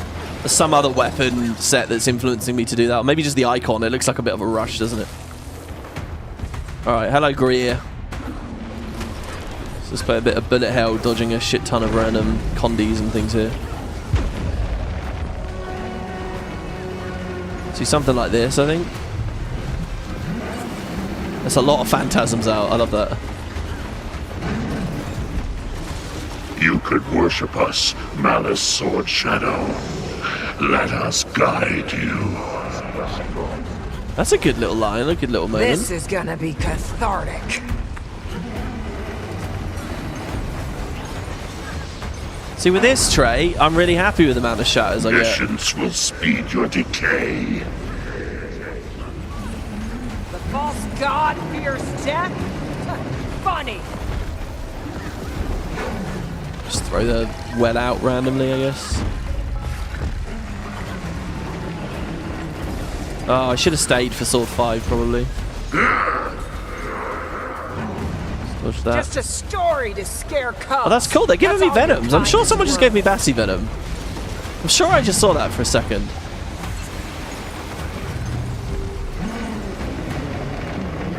I'm going to do this, this, this, this, this, this. Decima, return to the foundry. Do we see a foundry? I don't know. Have I had this conversation yet? Are we okay? Everyone alive? Alive? Yeah. Right on time. Come on! See, oh, we can portal back to Dagda. But in the run up to this patch, I think it's really interesting how often I see people assume that the only way to make Titans is from that one foundry. Look, what we understood from Guild Wars 1, right, is Titans are tortured souls, right? You don't need to have just anyone, in theory, anyone powerful enough and with the know-how of the process. There doesn't just have to be Abaddon's foundry and the Domain of Anguish at the Foundry of Failed Creations. That doesn't have to be the only one, right? Someone else could make a foundry somewhere else, right? So the idea that these are associated with the Realm of Torment in any way, especially after we know it became the Redeemed Realm. Cormyr took control of that realm and cleaned it up and sorted it out. We saw it in POF. Yeah, the big like Abaddon tendrils and stuff was still in the water around the library. But the place was cleaned up. Then yes, Cormyr left, and we could have had a bit of a Desmina situation where someone went in and relit the forge. But I don't think these guys necessarily came from that foundry. So I'm very curious what happens in Absolution, whether we actually go to a forge. Maybe the foundry from Guild Wars 1. Maybe a different one. I don't know. I'd love if this expansion actually explained a little bit more about who or what Kamali is or was or why or anything. I think that'd be fun, because we don't hear the word very often. But I'm really curious how they resolve that mystery. And it's cool hearing them talking about the foundry. And again, I think it's a bit of a failing of Janthir Wild. So that is the obvious immediate port of call. And aside from at launch Janthir Wilds, right? Over at this camp, you could read one thing where it said the Astral Court were going to look into the forge, right? That was at the start. In this patch, it's now been 3 months later. Why are we not talking about that? That should be like #1 thing, right? It should be, what have you learned about the forge? I'm the commander. I didn't go on that adventure with you, but you're telling me that adventure happened. What happened? Has it stalled? We haven't learned. Well, tell me why not. And it feels weird to me that in this Mount Balior patch and in Repentance, the next one, that just weirdly stopped. They stopped talking about it when I feel like that's the most logical. So I'm curious what Absolution does with regard to that. I mean, surely the gist of Absolution has to be we go into the city, we find the door, we go through the door, and we figure out what's going on at this other forge. Surely that's the gist of the story, right? So when I get there, I'd best not find it's the Realm of Torment and that the Wizard's Court just sat on their hands for no explained reason. Quiet. This whole time. They said they were going there. I'm certain she can smell me. Think she's waiting for us to make the first move? Might be. Let's make her regret that. When we go back after Cormyr leaves as a part of the Griffin questline, we see the realm reverting back to the Domain of Anguish because of demons running rampant throughout the collapsing library. Yeah, you might have a point. I can't remember who it is you're fighting there. It's not generic ghosts. Is it actual torment demons? Because there are no torment demons in Guild Wars 2, right? They didn't model a bunch of torment demons. So what is it you actually fight in there? Is it ghosts? Is it definitely? I mean, it wouldn't be Abaddon stuff. Abaddon is Cormier. I don't see how that's right. Is that what happened? What happened in the Griffin quest? Who do we fight? The ants return for a crumb of bread, unknowing what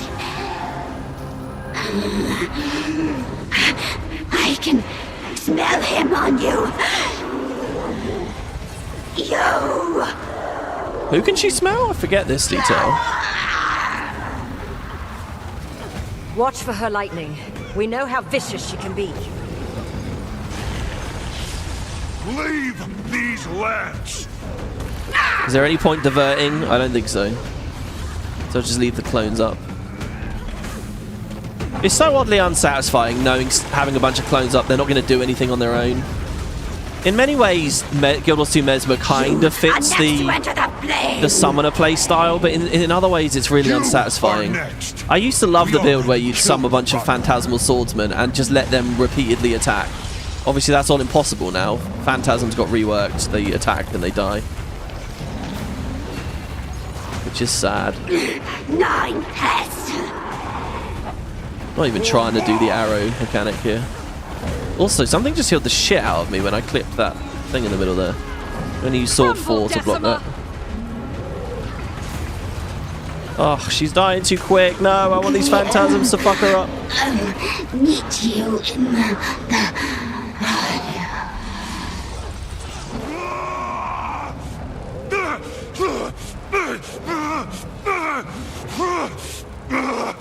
Alright, poised arrow, chill out. It's okay.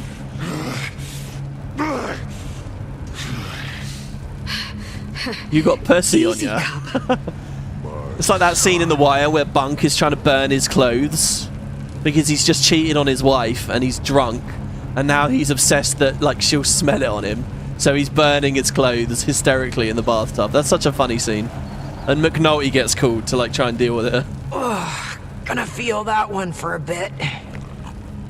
Doctor, Commander, I think you two should go ahead. He stubbed his toe. Yeah, I sound like that when I stubbed my toe. Yeah, probably wise. Wayfinder, how is your strength? Are you okay to face Ura? Let's go. I will remain here and protect them while you march. I can sense sorrow and Ura ahead. Come on. Average CM player grunts. Yeah, I like the idea that's how we feel. Hey, I got a donation! Thanks! You know what, this entire series, I don't know... Oh, I shouldn't say that if I did. But thank you! Thank you so much for a donation there from TB! That poised arrow grunting, though. $10 for the grunting. Maybe I should put more grunting on stream. Thanks, man. That's really nice of you. In all seriousness, that's very cool. Thank you. You're seeing Flesh Reavers and Nightmares. They're not really Abaddon. I wouldn't say that it represents a reversion to the Domain of Anguish, I'm afraid. I get the gist of what you're saying. I think it's a fun idea, but I don't know whether Nightmares and Flesh Reavers actually justify Sorrow it. probably cleared the way. I hope. It sounds more like, okay, the aftermath. It's an afterlife, right? It's an area of the mist. It's a place where spirits are around. And yeah, untended to, I can imagine, you know, bad actors and generic sort of spiritual and mist entities start running rampant, so to speak. But that doesn't mean Abaddon. That doesn't mean that without Cormier actively there, it's reverting. So, I mean, Cormier is Abaddon. If she leaves, I mean... so yeah, I'm not sure I fully buy that, I'm afraid. If it's just Nightmares and Flesh Reavers. But I love that you went to Wiki and read it and actually said it there. Because let's be honest, I would have forgotten to. Well, we get another one of these little guys. I kind of want this mini now, though. That mini was epic. It looks so big. We'll do diversion there for a big... Should we sign it? Okay.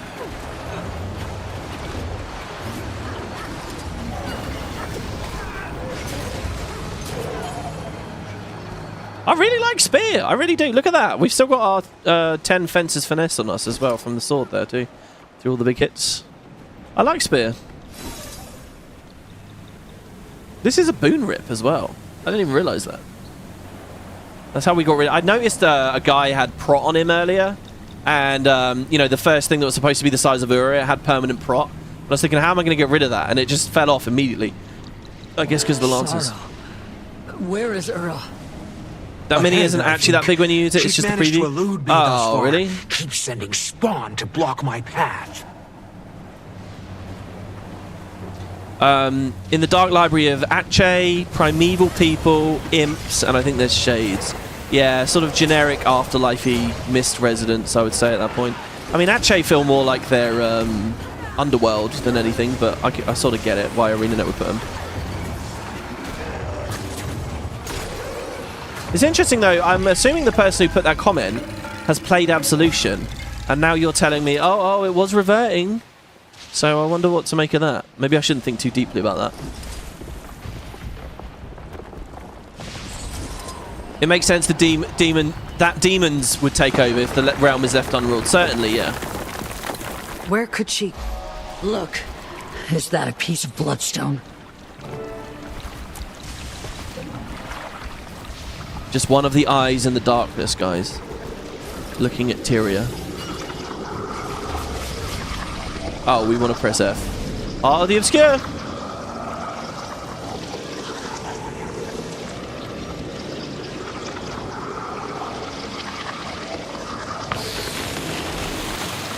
Was that lair about the relit forge in Secrets of the Obscure, or was it Janthir Wilds? It was Janthir Wilds. I can go there in a second. It's base Janthir Wilds at the camp at the start of the second map. And it might not be a letter. I think it's dialogue, isn't it? The gods spawn. Emerge! See, and what's Ura's voice? I don't know. Decima's voice, as much as I don't like it, at least it's very distinct. Yeah, or Ura, sorry, guys, in retrospect, Ura was a letdown. To the foundry to build my kin anew. If they doubled this, I mean, bigger is better. I'm a complete size queen about this, but seriously, if you're going to give me Titans in Guild Wars 2, and they did so good with Greer and Decima as a starting point, but if you're then going to suggest there's this big queen one, and I mean that not literally, you know, let's go big with her. Right, we're going to plug the geysers with boulders, perhaps, or bloodstone fragments. Does this work again? Over here. I can't re-war claw. We're on cooldown. Raptor, or Peacock as it is. Yeah, we haven't even looked. What are all my mounts in this character? So I've got the Peacock Raptor. I got the like bunny Lopper Springer. I've got the Celestial Skimmer apparently. Really ain't that exciting. I'm quite curious about what the LM of this was like. I'm completely ignorant of. This is a cool one. The Mordrum Wolf Sand Jackal. I fucking love this thing. I love all the mounts that look like other fauna.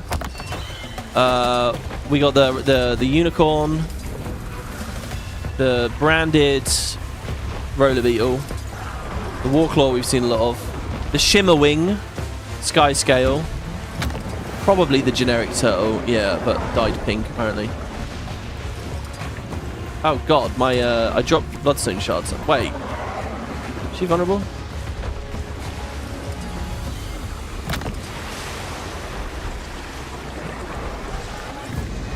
Oh, that's really funny. I already avoided that, but then blinked back over. Alright, strike Ura now that her power is dampened.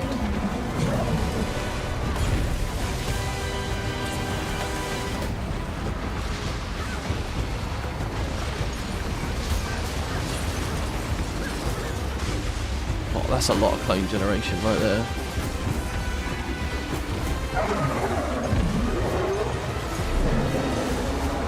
I've done so little of this. I've done this fight like twice. Like beating it like twice. Most of my experience with this was doing it with you guys in Spud over in Discord. It was a fun day. That was around Christmas.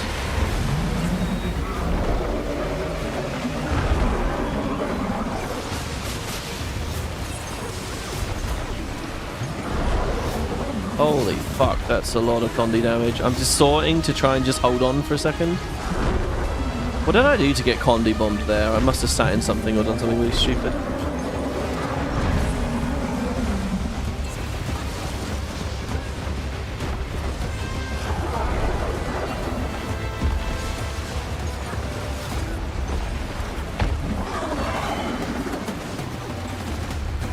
Was it this? Because I mean, normally I would run this all the way over here, right? Oh, what? It didn't land. I guess I blinked too late.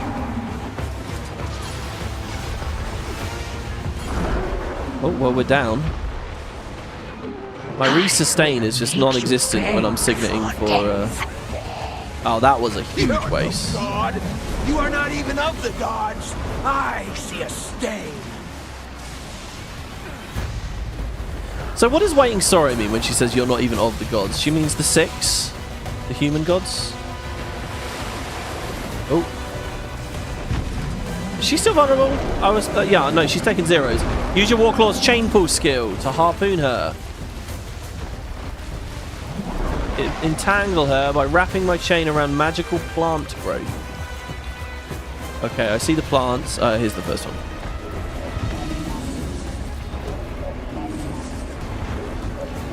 This certainly isn't in the Convergence. Well, actually, it might be. I haven't fought her in the Convergence. It only came out this week.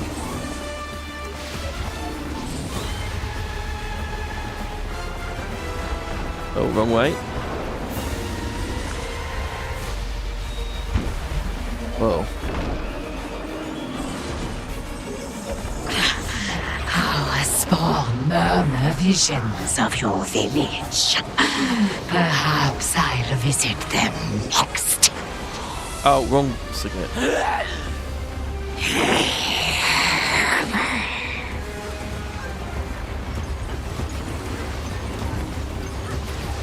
Just kind of running in circles because, hey, why not, right?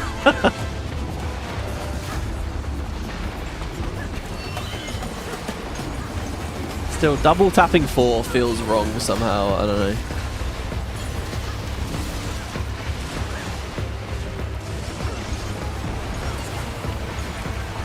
Do I weapon swap now? Probably. Should have.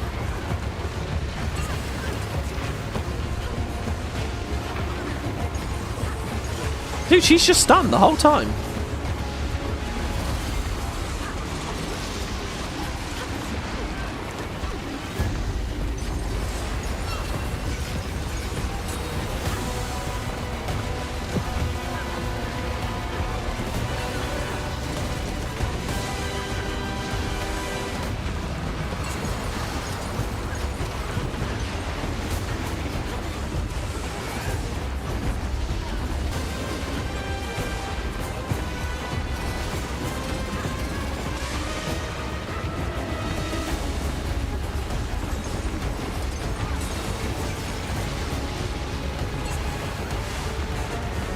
Spilling God's blood will every time. do your fate. Okay, hey, block more geysers. Okay. Oh, that was cool. The commander giggling there.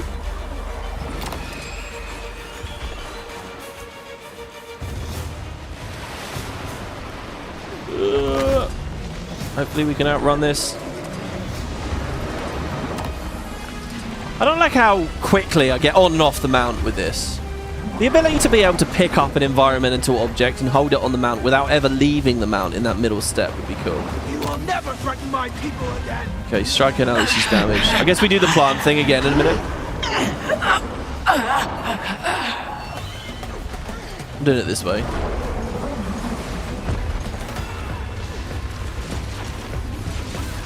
Delay the signet to refresh the swordsman rather than doing it immediately with the 2 spearmen. In my mind, it's like, well, you get 2 spearmen, so that's the better one to do it on, but maybe not.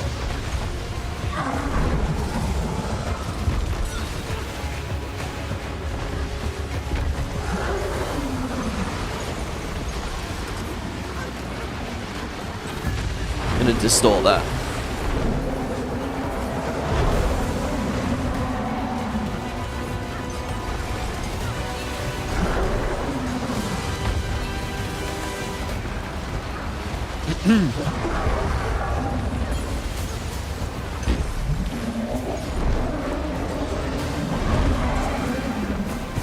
Oh, that cleanse was really handy.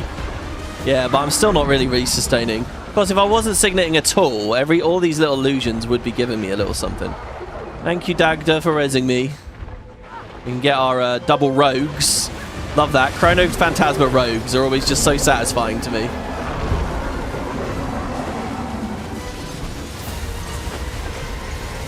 there we have it. The thread unravels. What is the thread? I sense celebration or no breath. Stifle it. Why? The door we came through, it's wide open. So that's it. That's our next quest. Go to close the door in the city of Bavanisos. 2 patches to do that. One of them is around the entrance. That was the last patch. And then it's Absolution.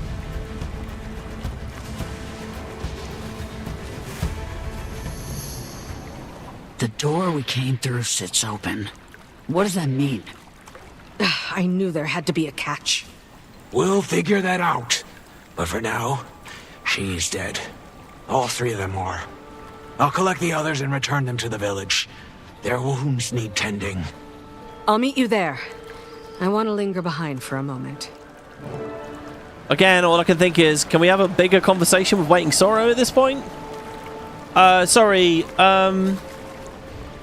Oh, that's a great question. Osiris33 says, wonder if we'll get a retrospective on this expansion from the studio like we did last year. Great question, dude. I think that would be really cool if we got that. They haven't talked about it at all. If I remember last year, there was news that they were going to do a retrospective. Because I remember doing a video talking about what I'd like to see from that. And then there was the retrospective itself. So there was an announcement that they were thinking about the retrospective, and then they did it. You'd think that there would have been that announcement of a retrospective for this year already, right? But there's nothing as far as I know. So perhaps not. Perhaps we won't get one this year.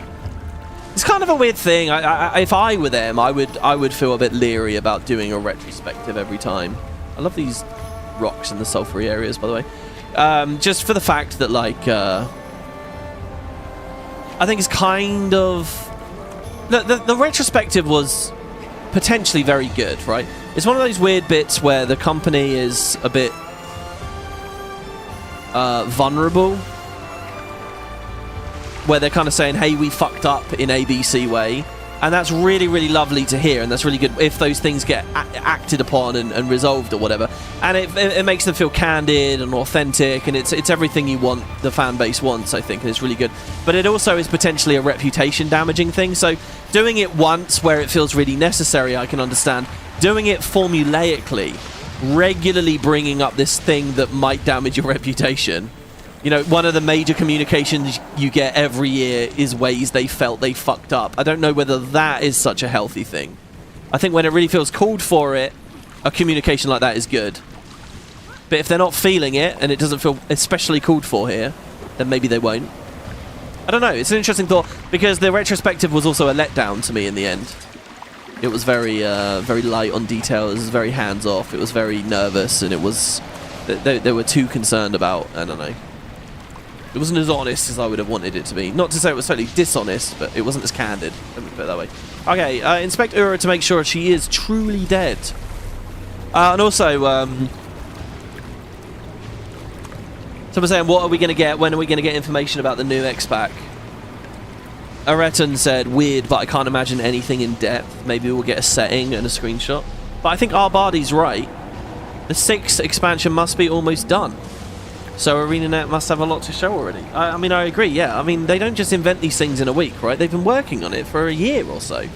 They've got loads of stuff, surely. When they do an announcement, they'll do a good announcement.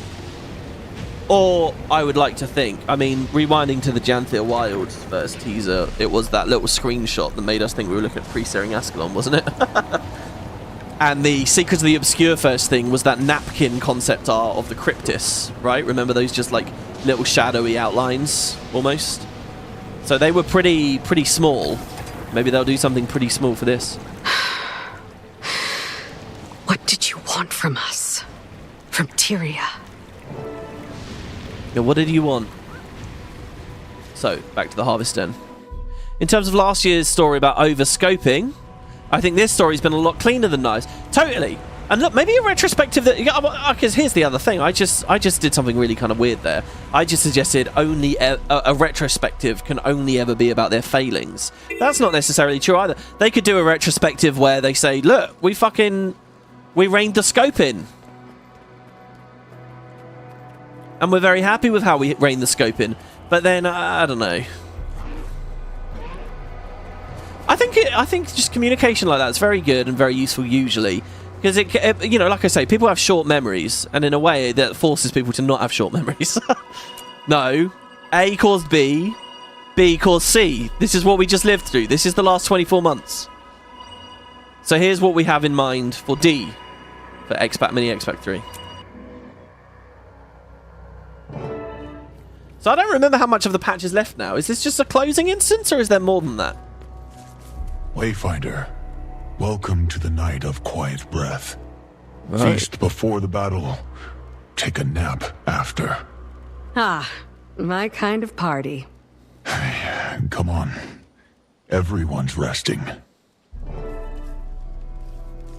think there was kind of a big push here to sort of show their cultural way of doing big battle and stuff for us to indulge in, like some alien and interesting new society's way of doing things. But at the end of the day, it's just a bit of a feast, so... That was one heck of a fight. Glad it's done. Yeah. Exhilarating, though. Not quite the same as fighting an elder dragon, but a battle worthy of some fable. Thank you both for... all of this. I like that Keith line too, lampshading, this sort of stuff. Really good. You were. Oh yes, that was all you, Cup. You're very welcome. Anytime, kid. I mean, that's a brilliant lampshade there. They're blatantly saying to you, look, we know it's not the Dragon Arc. Might want to make our way in before... Oh no, Malice and I will wait out here and keep guard. Mm-hmm. Leaving all the hard work for us? Fine. Come on, kid. After this, I'm starting torpor early. Costage says, WP, check Stoic Order's house in this instance for some pale tree foreshadowing. The small house, not the council house. One of the law books is there, explaining why Keith exists in the story. So they added that scroll, the Orestes scroll, and there's another thing that they added here. Have I ever read that one? I'm sure you've linked and screenshotted it to me. Have I ever read it on a stream or a video? Interesting. Wayfinder, never has your arrival been so gladly received. Thank you. Thank you for allowing us in your home, Claw of the Lowland Coden. The threat has passed. Now, we must heal. I agree. And on the topic of healing, Waiting Sorrow has more to tell you. More? Hey now, my cerulean guest. We already know she's a wizard, or whatever you want to call all that. Right, this is the big one. Little Claw, there is more to say. There's a version of the story that would take me years to explain, but I owe this to you both. Thousands of years ago, long before Or's prime, I was born of whispers. I love that her frame of reference for time is Or's prime, by the way. I was destined to become a voice of Coda, the youngest. Because that says that to her, the old Coden were really interested in Or, and it is a frame to remember. He was kind. Which I love. Fierce. He sat with me many a night as I acclimated to my role. We bonded. But the dragon storm raged outside our dens, and as the storm picked up, Coda's voice turned angry. My reality And there's still kind of a question that that's just Jormag or not. Losing myself. I couldn't trust the visions. They lied to me. I'm not certain it was Coda that I heard. Or another hated extraterrestrial having it threat. And I felt Extraplanar like a threat. So, I left. I know this story. Sorrow came to me, and I helped her sever her tie to the mists. Coda's voice no longer burdened her. You are the missing voice of our ancestors. I am. And I have regretted leaving my people every day since. That's why I came here. My people are not a balm for your wounds. That's never how I meant it to be. See, I don't know whether I buy this. Alder. Air is what I need. Yeah, I don't think I really get why he's so frustrated here. But I guess there has to be some emotional fallout to this.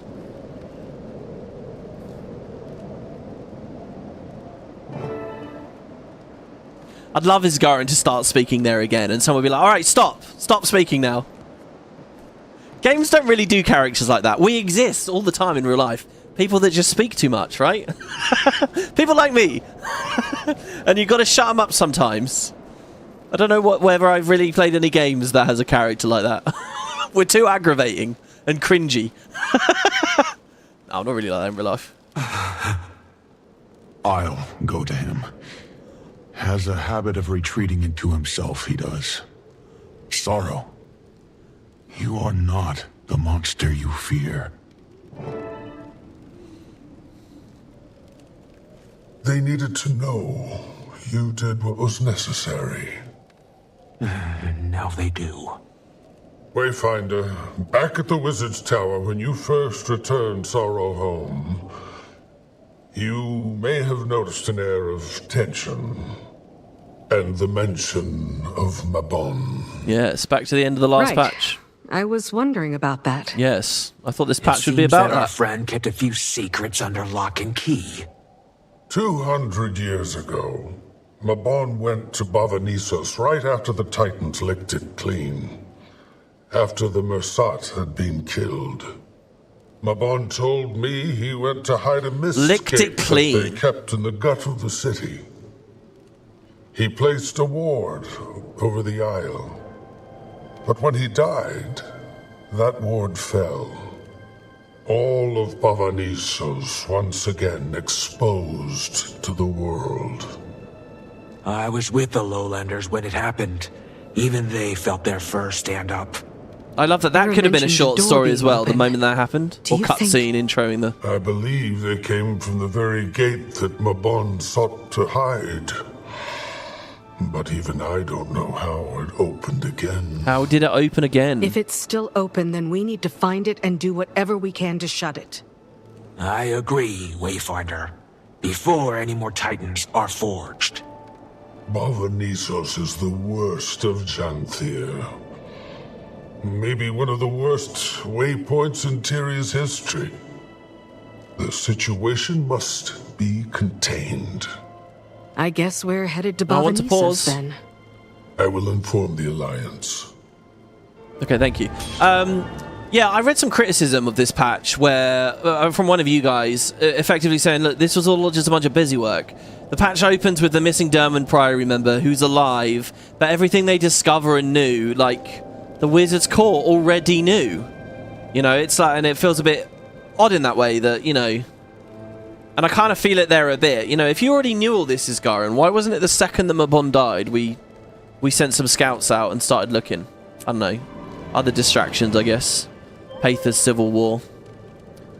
For a fleeting interaction between Mabon and I to become the focus of my thoughts, and one that happened 2 centuries past. I don't want to think of him as a liar. Or... But I don't get this either. Why are we... Did he lie? Why is he suspect? I don't know. But he certainly kept truths to himself. I was kept in shadow. Just as you do.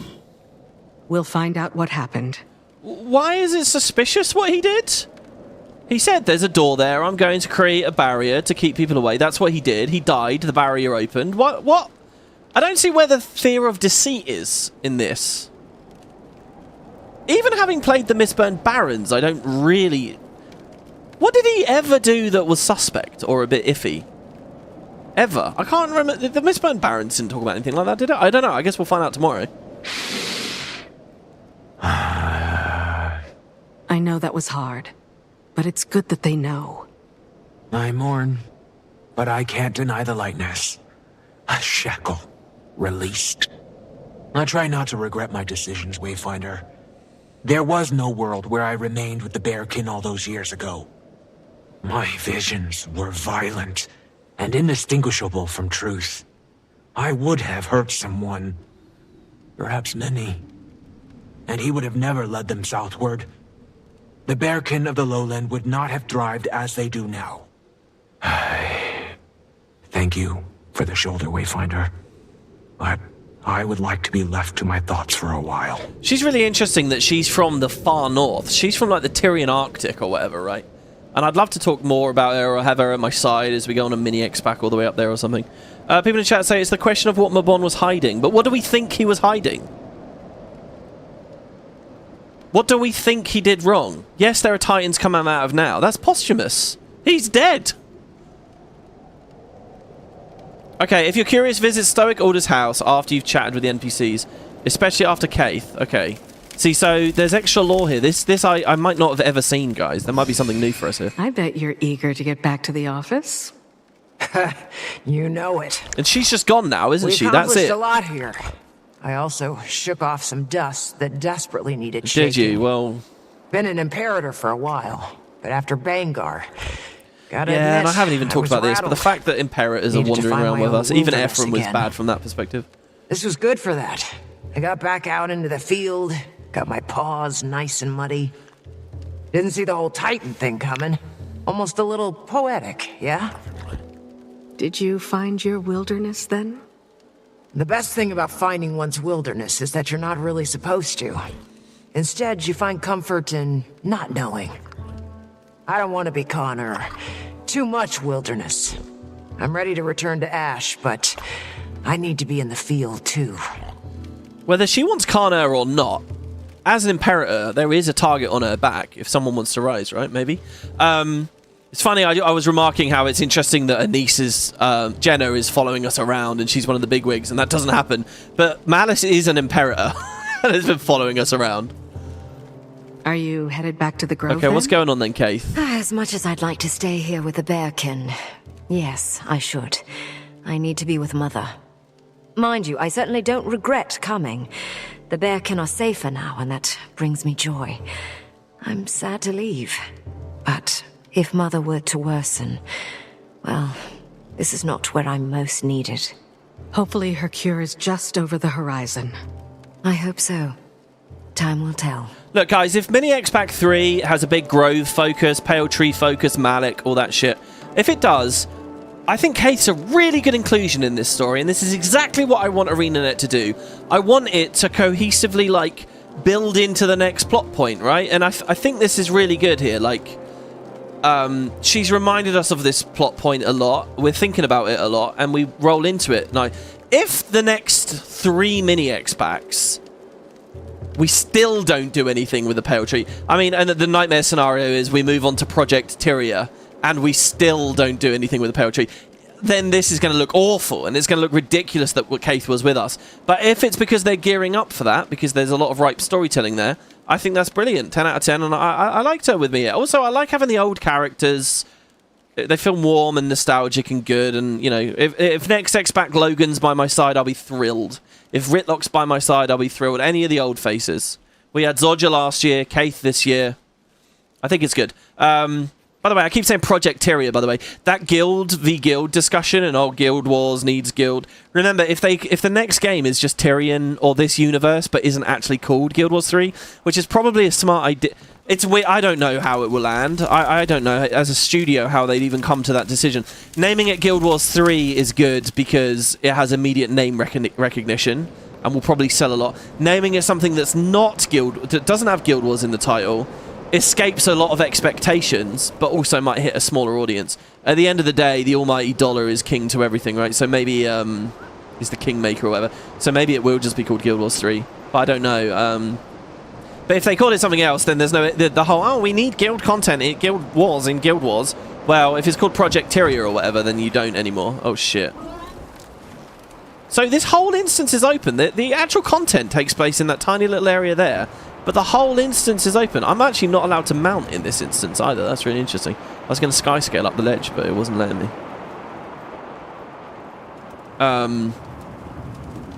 Right, so we've got Stoic Order who's upset now.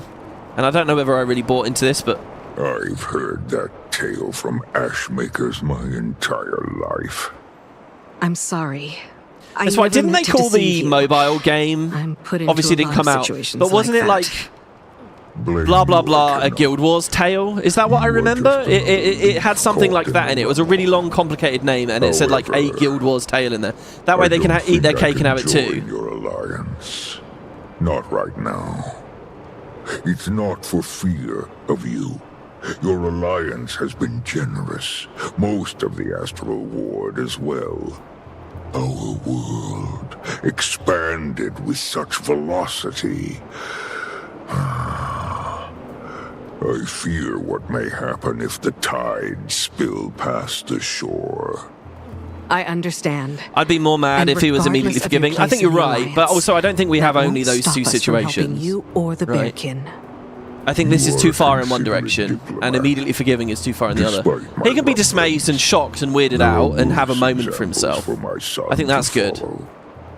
And maybe that is what this is, you know. I just think it was a little bit too... He seemed too angry with her almost.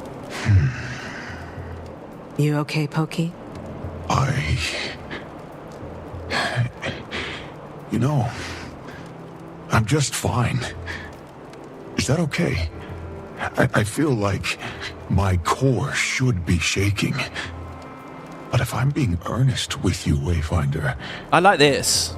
So you get a yin and yang, the father and the son react differently. Really, I've got a lot of questions, but fearful I am not. I like Poised Arrow. He's my like... own world is just he's bang on with quite a few of his reactions to things, I think. All of a sudden. And in the best way. There's so much more world to see. I want to see Sorrow's world, your world. I want to hear stories. I want to know more about magic. I want to see Tyria. I just need to make sure Pa's okay, you know? I was born when the world started changing. He's always lived in the wild. This is good stuff. This is good analysis of what people are like. I like all of that. It's funny how playing this all together in sequence, it does affect my perception. You know, because the Scepter of War stuff feels really close and recent to me this time. And it's funny how it almost feels like that's just fizzled out now. Like, we dealt with the Titans. We don't need the Scepter. There you go. So what was the point in the debate, almost, you know? This is mad. So, hold on, there's hidden lore in his house. Isn't his house all the way over here? That's crazy. They seriously, this is like Easter egg level shit. This is insane. Doesn't he live all the way? Well, hold on. The POIs? No. Isn't it this house down here, maybe? You're telling me there's hidden lore in here that was added in a post-patch? This has got to be some of the most obscure fucking stuff that you can find in the whole game. How did people even find this? Was it in the patch notes? It's not all the way down there, is it? I'm scared that I'm going to end up leaving the instance. It might be all the way down there. Oh, shit. Oh, come on. The fucking red line doesn't show me as... No, that's definitely out of the instance there. Check the point of interest. Southeast. Journey can... Oh, Stoic Order's house. Okay, Jesus. Alright, that's not quite so hidden, but still, it's pretty hidden. It's pretty out of the way. It's wild there's no mounts here. We got to climb all the way up now. TB! Yeah, Poised Arrow is bang on. Grunt. Okay. Are you referring to his grunting from earlier, are you? Poised Arrow with his arrow from his mum. Bram got a bow from his mum, but he lost it at a drunken party. There's not even achievements for a lot of this added lore. Yeah, it's not like I have a yellow thing saying you're missing something.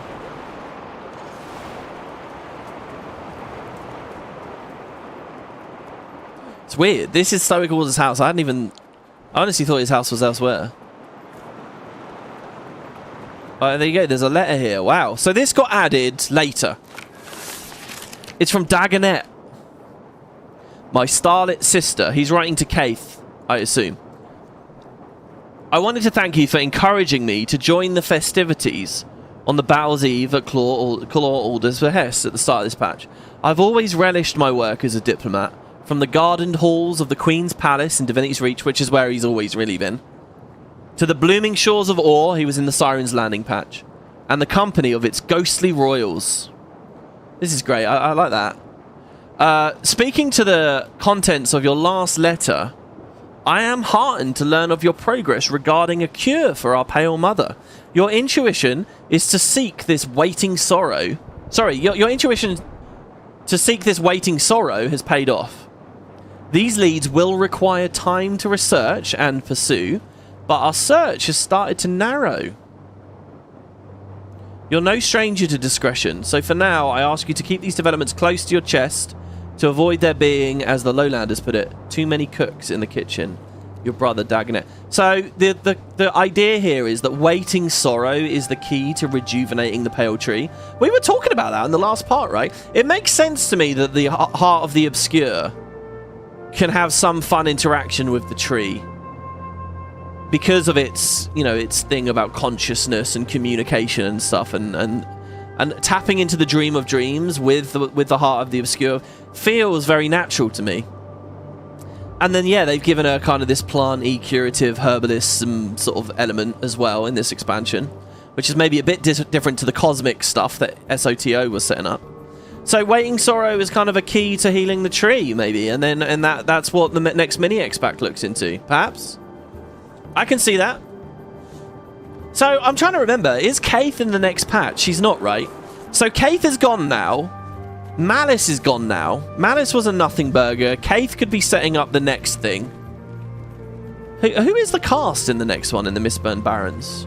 I mean, I should really remember this, because to me, it was a matter of weeks ago, effectively, the Mistburn Barrens.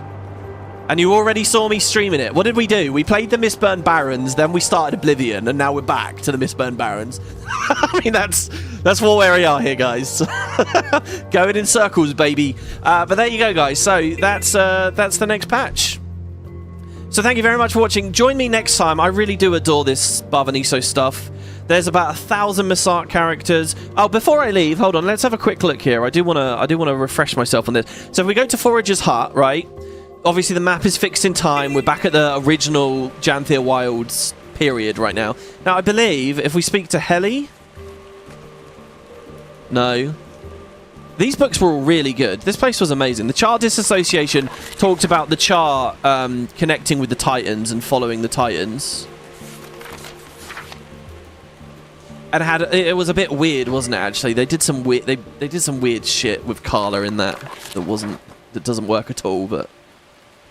it was something about Carla's grandmum or something. They made out like they were alive, or Carla was alive doing things long before she was, or something. Not sure what that log was. This opened letter. Here you go. Gix and Lear. Listen to this. Gix is the leader of the Derwent Priory. Lear we know from the Wizard's Tower, right? So Lear is writing to Gix. This was back when JW came out. Gix, I'm glad you're... remember, we haven't seen Lear in the expansion. What is Lear doing right now? Here's what it is. Gix, I'm glad your tour of our library and archive was beneficial. So Gix got a tour and was there, a bit like Anise was there. It's a joy bringing more curious eyes into our hall. I prodded the old curator into giving me a little more information on the Foundry of Failed Creations, per your request. He was a little shy about sharing too much detail. So the old curator is what? Is that Isgaran? But I have confirmed a few of your thoughts. So long as the soul flame at the pit of the Foundry is still lit, new titans can be forged. Given our visitors, Isgaran assumes that the Foundry has either remained active or it was recently relit. Certainly, the exterior realms are brimming with souls following the Dragon Cycle in Cryptis, but perhaps we'll focus on the Foundry while you focus on the Titans. Please let me know if you need anything else. Look at that. He's saying to Gix, I'm going to go check out the Foundry. Lear, me. So what the fuck happened with that expedition to the Foundry? It's interesting, though, that this here, in-game, also is suggestive that there's only one Foundry. Isgaran hasn't considered the possibility of another Foundry elsewhere. So it seems to all be pointing back to the Foundry of Failed Creations, doesn't it? I'm interested. If it really is the Foundry of Failed Creations, and we do go there in Absolution, I'm very curious what it will look like. In Guild Wars 1, it was a part of the Domain of Anguish, and it was very empty. By the way, that's one of the places I spent most time playing in Guild Wars 1. I did a fuck ton of 600 smite famine farming in there. Loads of it. Loads and loads and loads of it. It was one of the places I spent more time doing anything. So I'm very familiar with the foundry, and it was basically a shithole. Just open fields, some walls around, and a billion enemies, and they're super satisfying, all the numbers you got as the tank went in and you saw the smite numbers pop in. Anyway, so I'm curious what Guild Wars 2's interpretation of the place would be like. And I want to know more about the Guardians of Kamali and stuff. But the thing is, I still want to open this idea that there's a different foundry elsewhere. But yeah, so if Leah's been doing that, I hope in Absolution we hear from the guy. Because that's kind of the major part of the story to me. Well, there you go. All right. So now we want to read the mail from Countess Anise, and that is the next patch. And that will be tomorrow. The last of the episodes. See, look at this guy. See, the patch only just came out. We've nearly done a whole replay already. Look at that. One more to go. Another storm nears. And look, now the meta dialogue. Lowlanders. Astral Ward, fortify the camps. Prepare. I suppose it's only natural it was going to pop up eventually. Osiris with $9.99. Thank you. I guess I should finish Absolution since you're almost caught up. I guess so, yeah, guys. You got tomorrow to finish Absolution, and then I'll be there.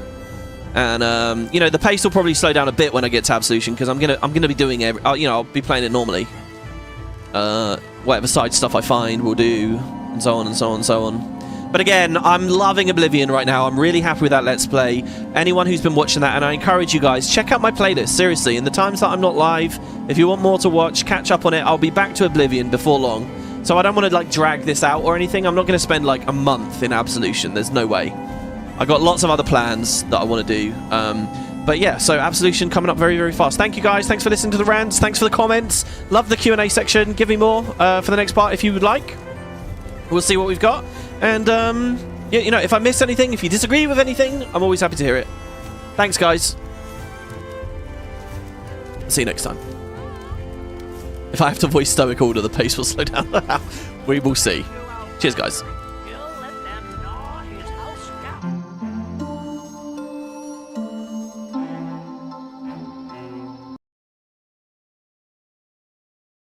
You